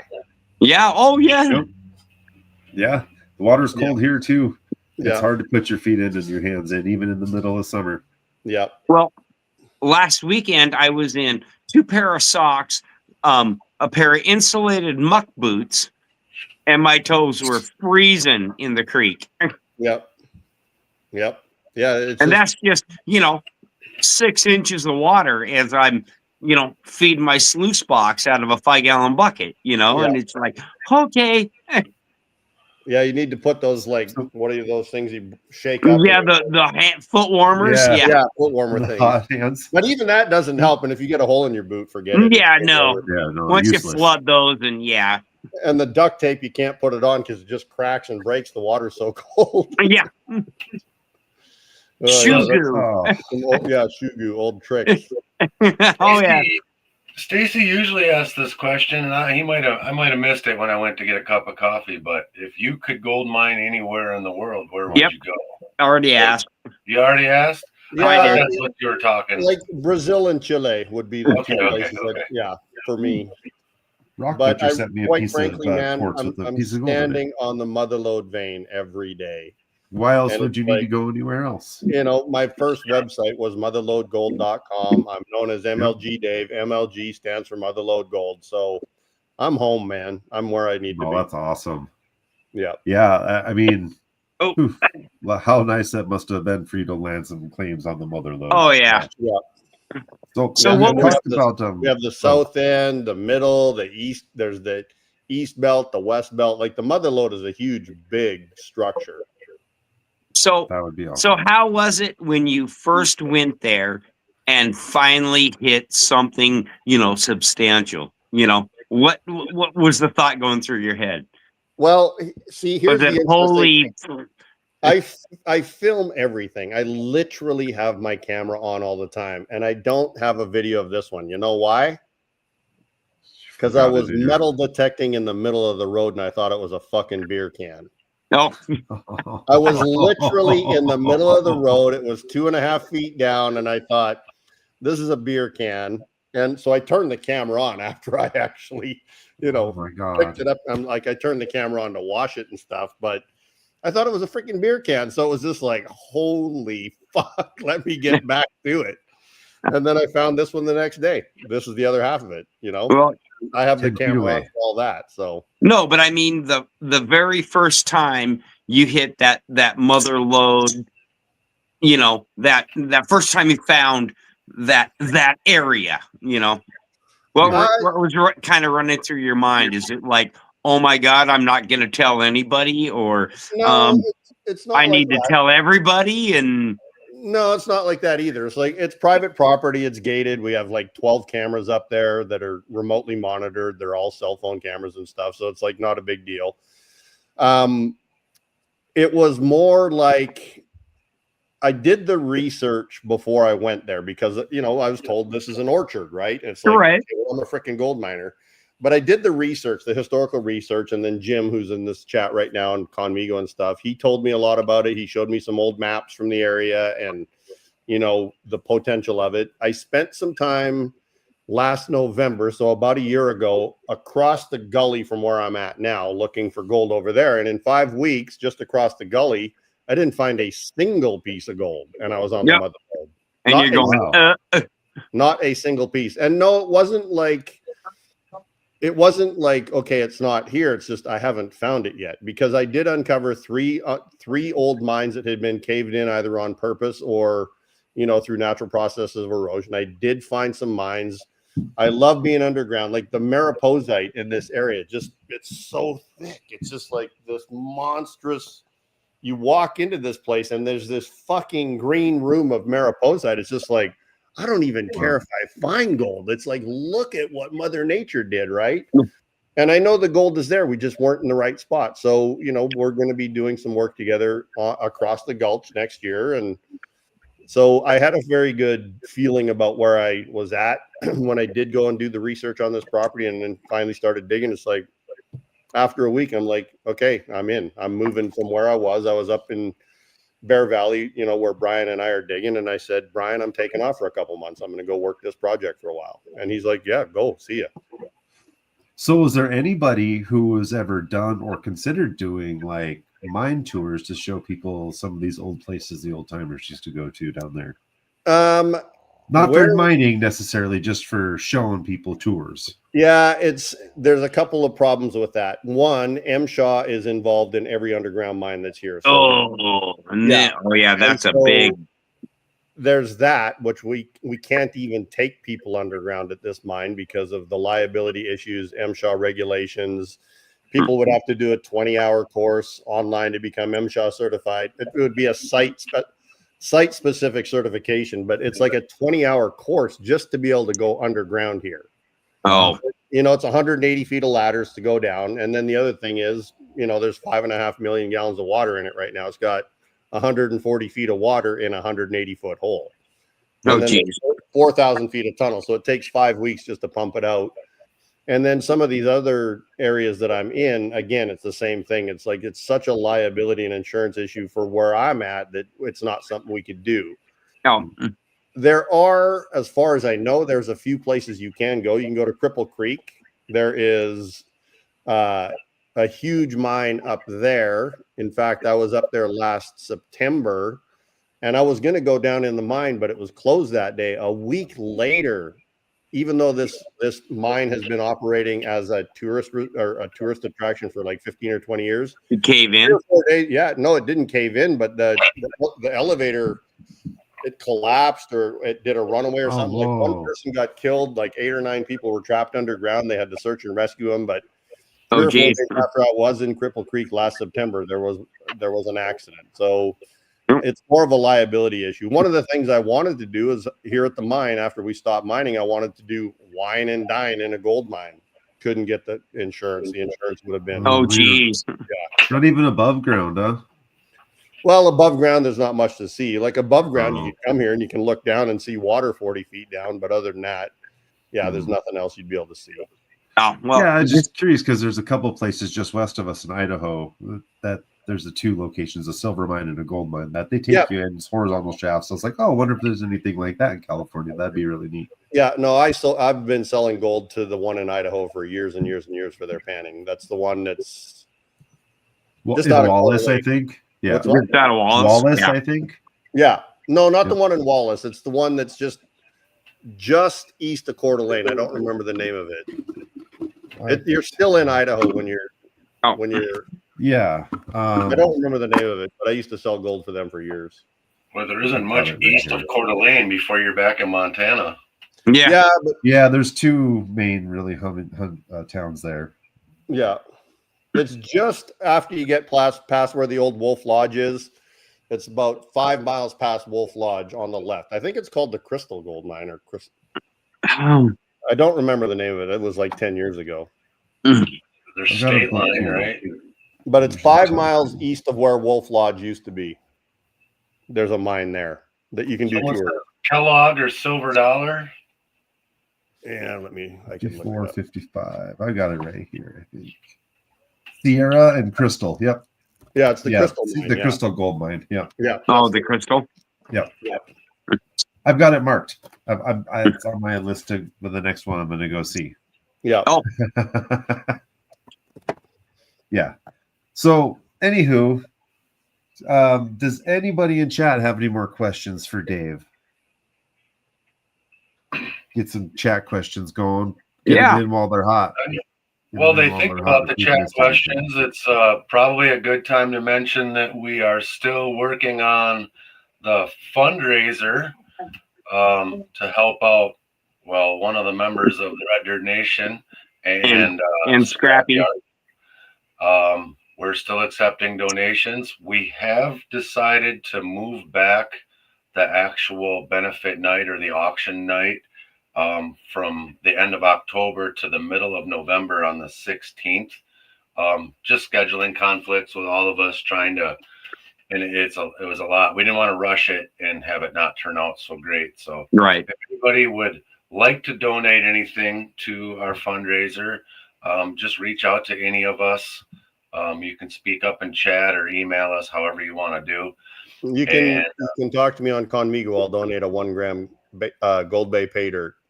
Oh, that is incredible. Oh, wow. Thank you, Dave. And then, and since he did offer, I'll explain how it works. If you do decide to donate something, we just have you hang on to it, And then when the winner bids on it, then we have you ship it directly to the winner for you, Dave, or anybody else that's going to be donating. So Yeah, it's awesome. And I can just get Harrigan to ship it. I've got, Harrigan does all my pay dirt shipping out of Henderson. Cool. Thank you very much. You're awesome, man. Thank you very much. Thank you. Like I said, anybody else that's interested in donating, get a hold of any of us on here. And for those of you guys that are looking to get a gram of his, what'd you say, a pay dirt bag? Yeah, 1 gram of pay dirt. A pay dirt bag. I know we've got a few other pay dirt bags that have been pledged. I still haven't decided what I'm giving up right now, but I've got a couple different cool things pledged, and Lord Shadow's got some artwork. Oh, I know, I'm going to do a ring. That's one of them. I got 2, and well, actually, I'm going to throw one more in from. It's going to just be an unsearched from my butterfly mine.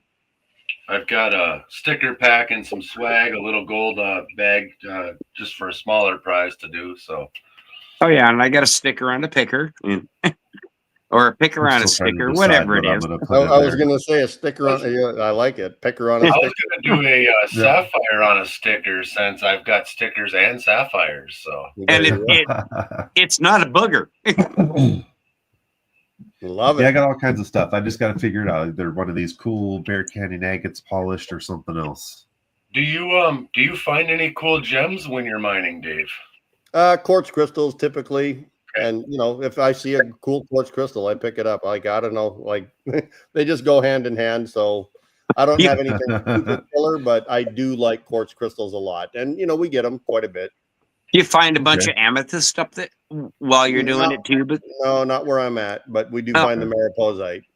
One of the things that's really cool here, I can show you this piece here. I don't know if it's going to show up on camera, but where I'm at now, I have 5 different ore chutes. So as I was saying earlier, the gold bearing veins run east and west in between the mother lode vein and the dike. There's an andesite dike.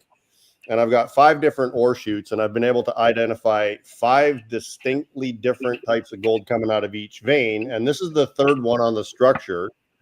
Oh, wow. You can see kind of the little, they look like sharp cuts in the quartz. Yeah. That's where the quartz was contacting calcite. So it was a calcite and quartz vein. Calcites wore out. Oh. Yeah, and then the calcites naturally eroded. So we have what are called the calcite casts. And you can see that the gold actually took on the shape of the calcite as well. We got these massive agates here Here's in Montana another one that are encased inside of calcite, and the calcite wears out and leaves these really cool patterns in the agates. It's pretty neat. Wow, yeah, you can see this one a little better because I haven't cleaned the quartz, so you can see where the calcite blades were. Oh, yeah. And then the gold as well. It has the calcite shape so on the it. calcite's pretty sharp there. Wow. Yeah. Okay. Man, that's neat. Very neat. All right. So in this moment in time, you could probably pick up 120 grams or 120 ounces of gold right now in an arm's length. Here or there. I don't we know. don't like you anymore now. I just stick it in bags and I'll process it later. I'm taking that for lunch tomorrow. Yeah. So, yeah. Travis is letting everybody know, I believe, that Toronto just advanced to the World Series. So, congratulations. Yeah. Oh, well, I don't really like baseball that much anyway. Yeah. Who are the Blue Jays? The only ones I ever watched was the Osprey, and now they're it's our farm league here. Now they're the paddle heads, I don't know what went on. The only sport I ever watched was really hockey when I lived in Canada. I was a Canuck fan all the way through, but it's been 30 years since I've watched a hockey game. Yeah. I'm out there just digging for gold. That's where I'm going to spend my time. Dirt's better. Oh, John Doe lives 25 miles north of Mariposa. Big gold east of the Mother Lode too. Yeah, east-west veins. Been doing it for 20 years. John Doe, I'd like to meet up with you someday. So that's what I was thinking, but I don't live down there, so Yeah, well, 25 miles north of here is not that far. So he's probably where I'm at. He's probably where I'm working. Oh, yeah, That's about 25 miles from where I'm at. So there you go. Right by you guys can meet up really easy. That's how we ended up meeting all each other, Lord Shadow and everybody. It's in chat, like yeah. just, down the John road. Doe, you can send me a text message, John Doe. It's 509-951-5604. Yeah, I don't know who they are. I like hooking up with honestly, the I local forgot guys. that team existed, man. What's that? Travis, I'm just giving him crap. I forgot the Blue Jays existed. Yeah. Yeah, Jim Richmond, it is an adventure at the highest level, and the people you meet up with and the things you talk about, and the life we get to live that is our passion. It's worth more than all the gold you find. Is being able to do this as a living. I'm really blessed, and Yeah. I've been a millionaire and broke multiple times. I've said I'm quitting multiple times, and everybody just freaking laughed. And they said, "Oh, we'll give them 2 months, but it's usually a couple of weeks." And it's like, yeah, and you're back at it. Oh yeah, so.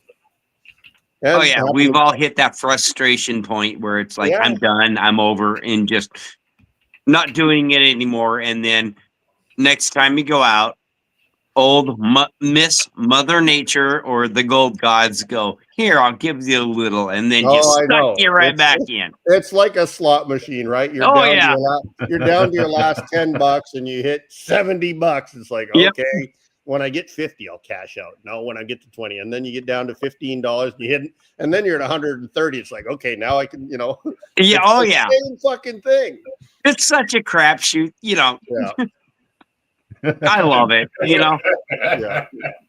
But it's kind of a bummer when your buddy is, digging 5 feet away and hitting more gold than you are, and you just going, No. Oh, are you talking about when I hit that patch of red dirt?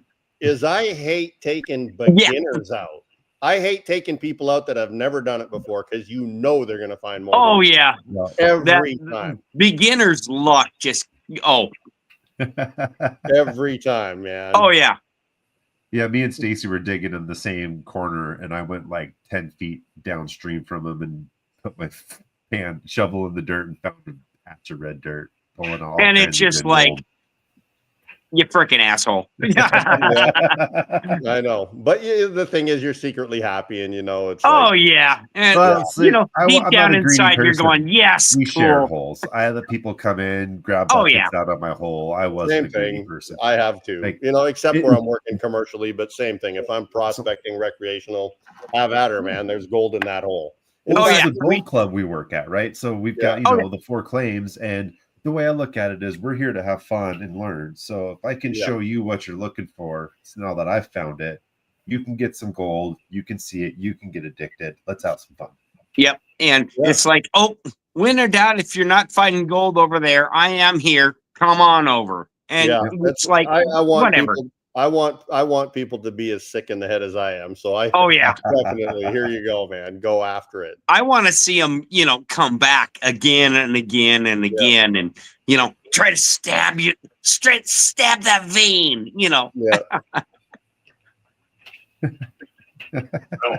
My first time in the creek with Jason with the Flower Gold Wizard, he saw where I was digging, and he said, "Come down here by me." And I was like, I just didn't want to be up in everybody's ass. I told him. He says, "No, there's plenty of room. Get down here." And then he pointed to a 2-foot area and said, "Dig there." And I started finding the most gold I'd ever found, and still nothing compared to what's on your floor right now. But Speaking of my floor, Pioneer Paulie came to my house about 4 years ago. Oh, and swept it up. Yeah, I was running the pay dirt business here before I moved it to him. I think I saw that video. Yeah, and he came here. I wasn't even here, and he cleaned up the whole area, like my kitchen, the cracks in the table. In fact, Kayla will still come to the cracks in the table, and she'll scoop them out. She'll find gold because we still do pay dirt and stuff. But yeah, I think he got 2.5 ounces or something, just oh geez, all over the place. So we're getting close to our 2-hour mark. I mean, it's still 20 minutes away, but I guess one question I've really been dying to find out is what is your favorite piece of gold you ever found, and why is it the Van Halen nugget? It's not the Van Halen. That's actually mine, not but the Van Halen. I know, but now it's mine. I just had to ask. Yeah, I'll show you this piece, and I've got a video on YouTube of this one. I think I know what one you're going to show. Oh no! Oh, that is so cool. Wow. Yeah, that's cool. That is a good one. Let me turn That is amazing. Yeah, there's a video on YouTube of me finding it. I would say I think I saw your video of that one too. Yep. That is cool. Yeah, it's called the Angel, and I knew it was special, and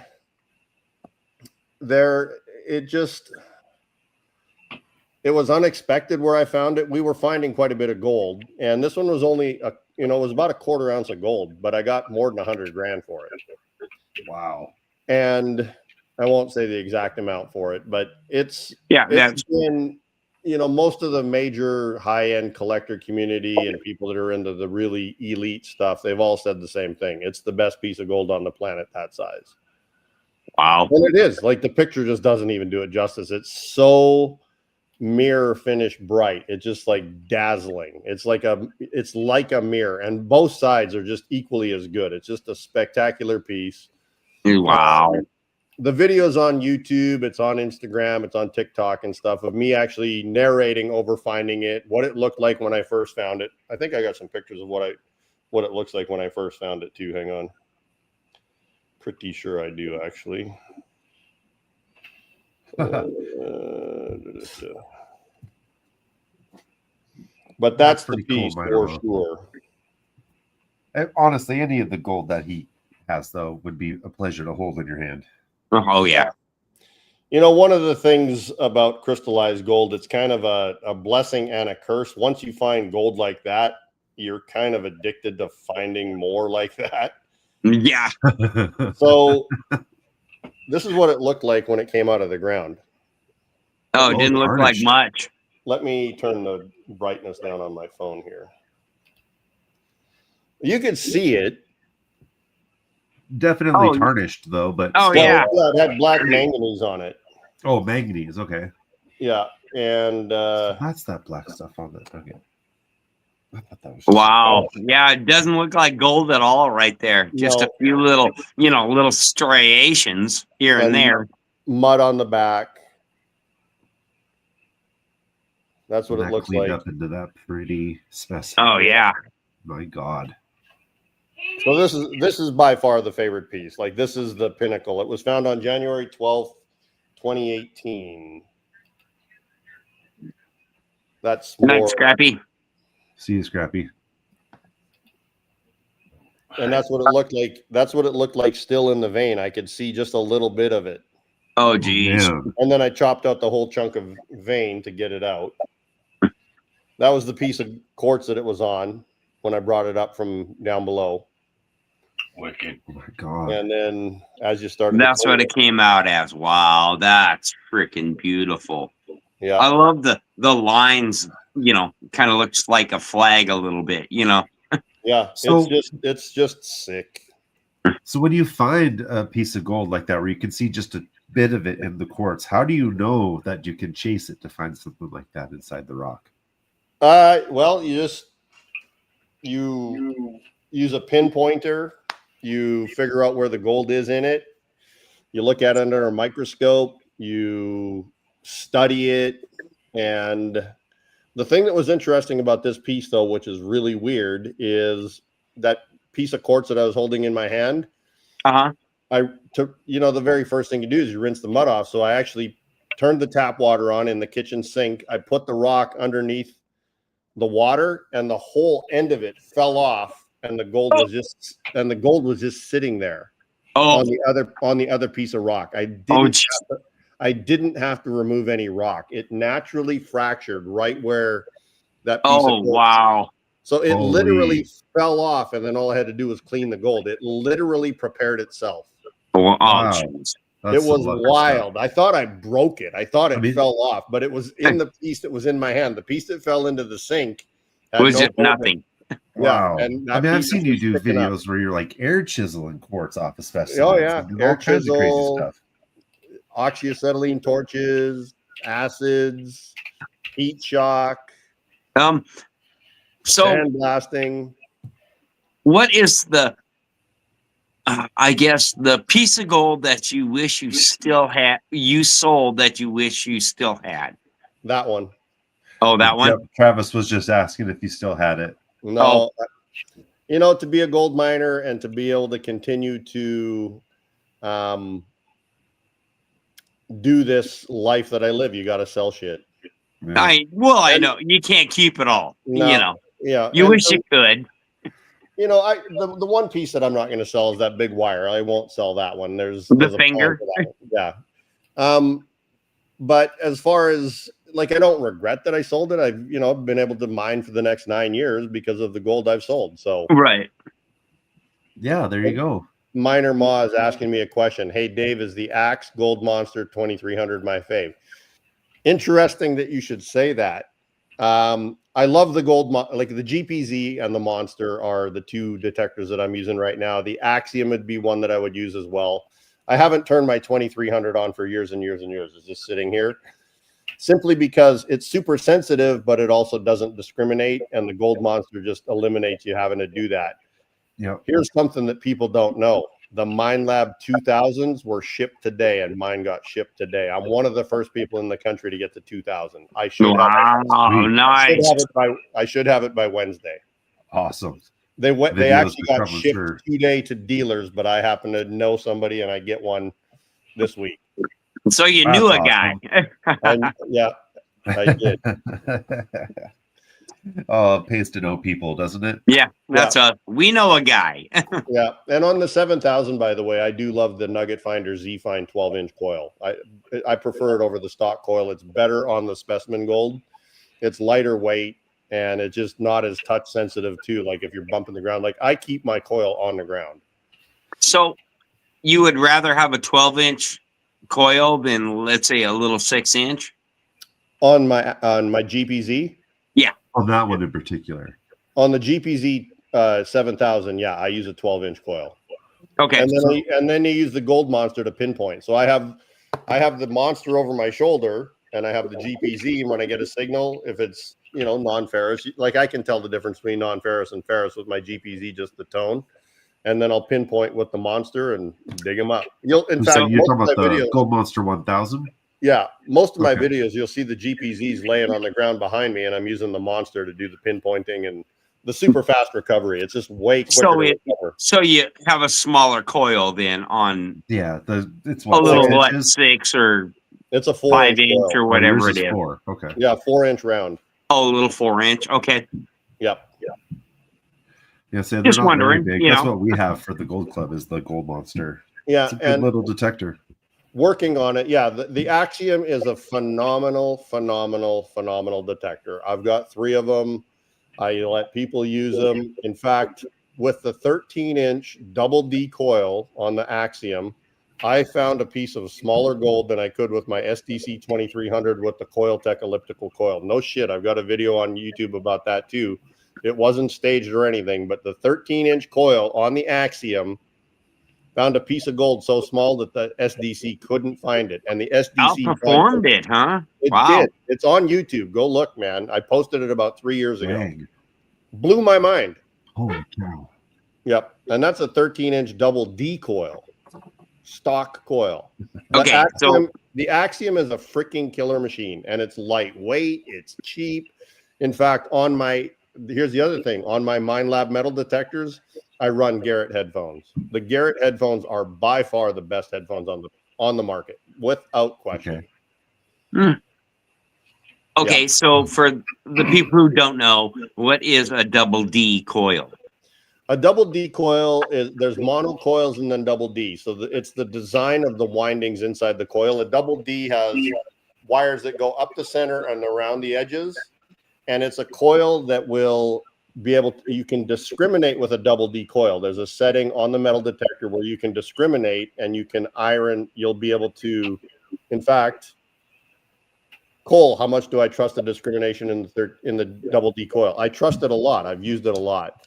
And if I'm in a gold area, I still dig almost everything, unless I'm dead certain that it's like the grunt, because there's a little button on the Axiom where you push the button and it'll grunt, and that'll tell you that it's iron. Now, it just depends on how deep the target is, whether I dig it or not. But the double D coil allows you to discriminate iron as long as you're close enough to it, whereas a monocoil doesn't have discrimination capabilities. The windings are on the outside edge of the coil only.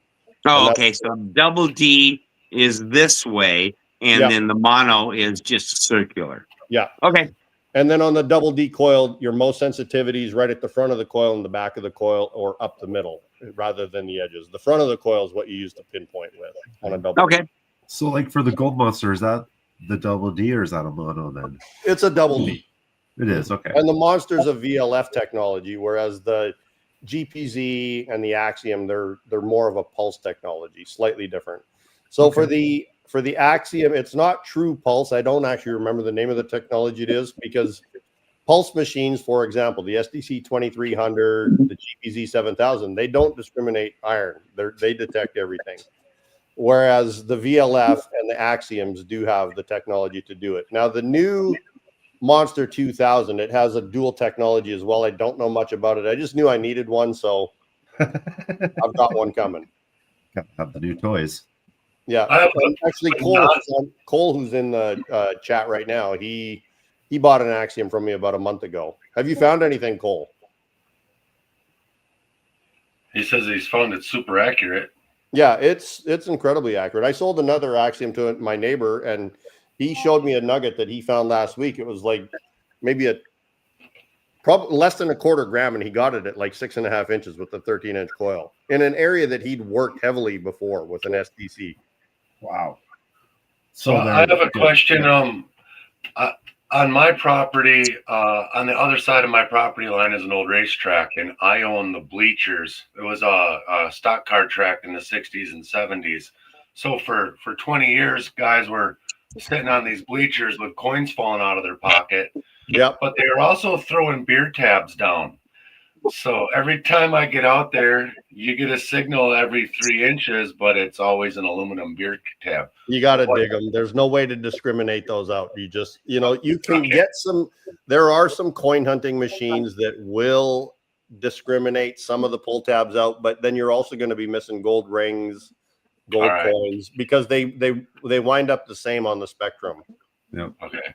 Yeah, but yeah, it's kind of a feast or famine thing. What I would do is just freaking get out there with a little skid steer, scrape out 12 inches of that stuff, and run it through a wash plant. It's not a bad idea. Just run it through your sluice box. Maybe I'll get down there and high bank. Yeah, I just run a garden hose down there. That'd be the way to do it for sure. You can come borrow my little trommel I built. Oh, yep. I should. That'd be a reason for me to finally build one of those. Yeah.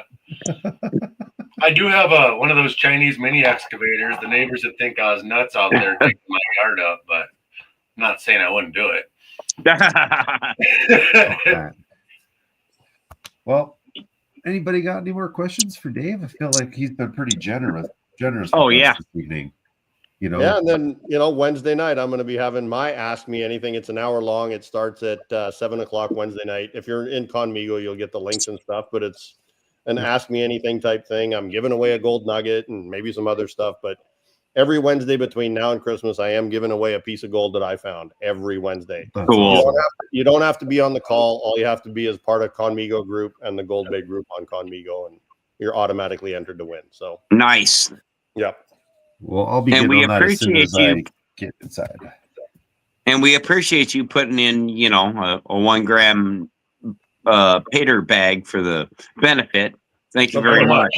Yeah, thank you. You're more than welcome. So but the thing that's going on is Scrappy, we're trying to raise him some money so he can get a trailer. He's in a rough living situation right now, so we're trying to get him a trailer. I thought it was for a boot job, man. Half He grand. might like that. I don't know. Don't give him any rough ideas. Well, if you ain't Yeah. got a trailer, you might as well have boobs, right? Well, no. Scruffy trying to get went him off, there. so we can talk about him now. No. Yeah. And then for me, my family's, since my kid was diagnosed with Crohn's, and it's been a downhill slide ever since January. So these guys didn't even tell me they were doing it. I got wind of it when Stacy sent the wrong message to the wrong group chat. Yeah. So I appreciate you doing that. Yeah, and look, happy to help. Thank you, man. Thank you. Yeah, you're more than welcome.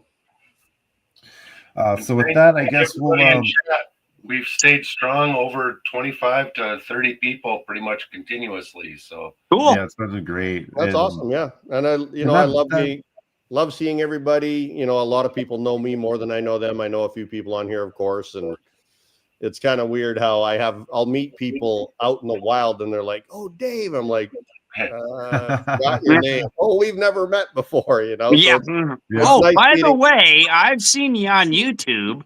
yeah, that's what happens a lot. Oh, so. okay. Here's one. How often do you get recognized out in the wild? Once a month at least. that's what Yeah, Steve once a Rydell month. said. What's that? That's the same thing Steve Rydell said. Yeah, but the problem is most people say, "Aren't you one of the Baldwin brothers?" I'm like, no. That's what happens, actually. I get told I look like Alec Baldwin all the time. So it's like, You aren't do a one of- little bit. A little bit, yeah. Well, at least they don't say Billy. Yeah, Yeah. exactly. Oh my God, Billy Baldwin. Yeah. Well, Billy. Alec too, who is my, apparently my doppelganger. It's like, okay, Alec. See? Yeah. All right. Well, thanks again for coming up. We really appreciate all your time. This has been Thank you. an amazing conversation. We've learned, I feel like, more than I think we imagined this evening. Well, On the show and tell. let's do it again, or I'll see you guys on my Ask Me Anythings. You're welcome to invite anybody over, and Oh, I'll come watch this Wednesday for sure. Yeah, I'll be and there. I'll hop on. Yeah, we'll be on Conmigo. yours. Hell yeah. Sounds good. And like I said, everybody that signs up for Conmigo tonight, I'm going to personally say hello to all of you, run you through how this damn thing works, because it's pretty mind-blowing. In fact, Minor Ma just said she saw that this podcast was happening on Conmigo tonight because I did promote it. Oh, cool. Oh, Yeah. cool. Well, hello all. Yeah. Well, yeah, So- thanks for coming in. We appreciate everybody, to all the new viewers. We appreciate you coming in. I've just And, got to log in and I'll be on there. So I'll see you guys shortly. I'm Same going to go here. take a pee and then I'll grab another DP. This is my favorite drink. And I'll see you guys on Conmigo. Heck, All right, we'll see you yeah. there. And it might take me a YouTube, minute. thanks but, again, everybody, for watching. Redder Nation, everybody, have a good night. Later. See you next Good night, guys. Thanks. Adios. Thank you again. Buenas noches. time.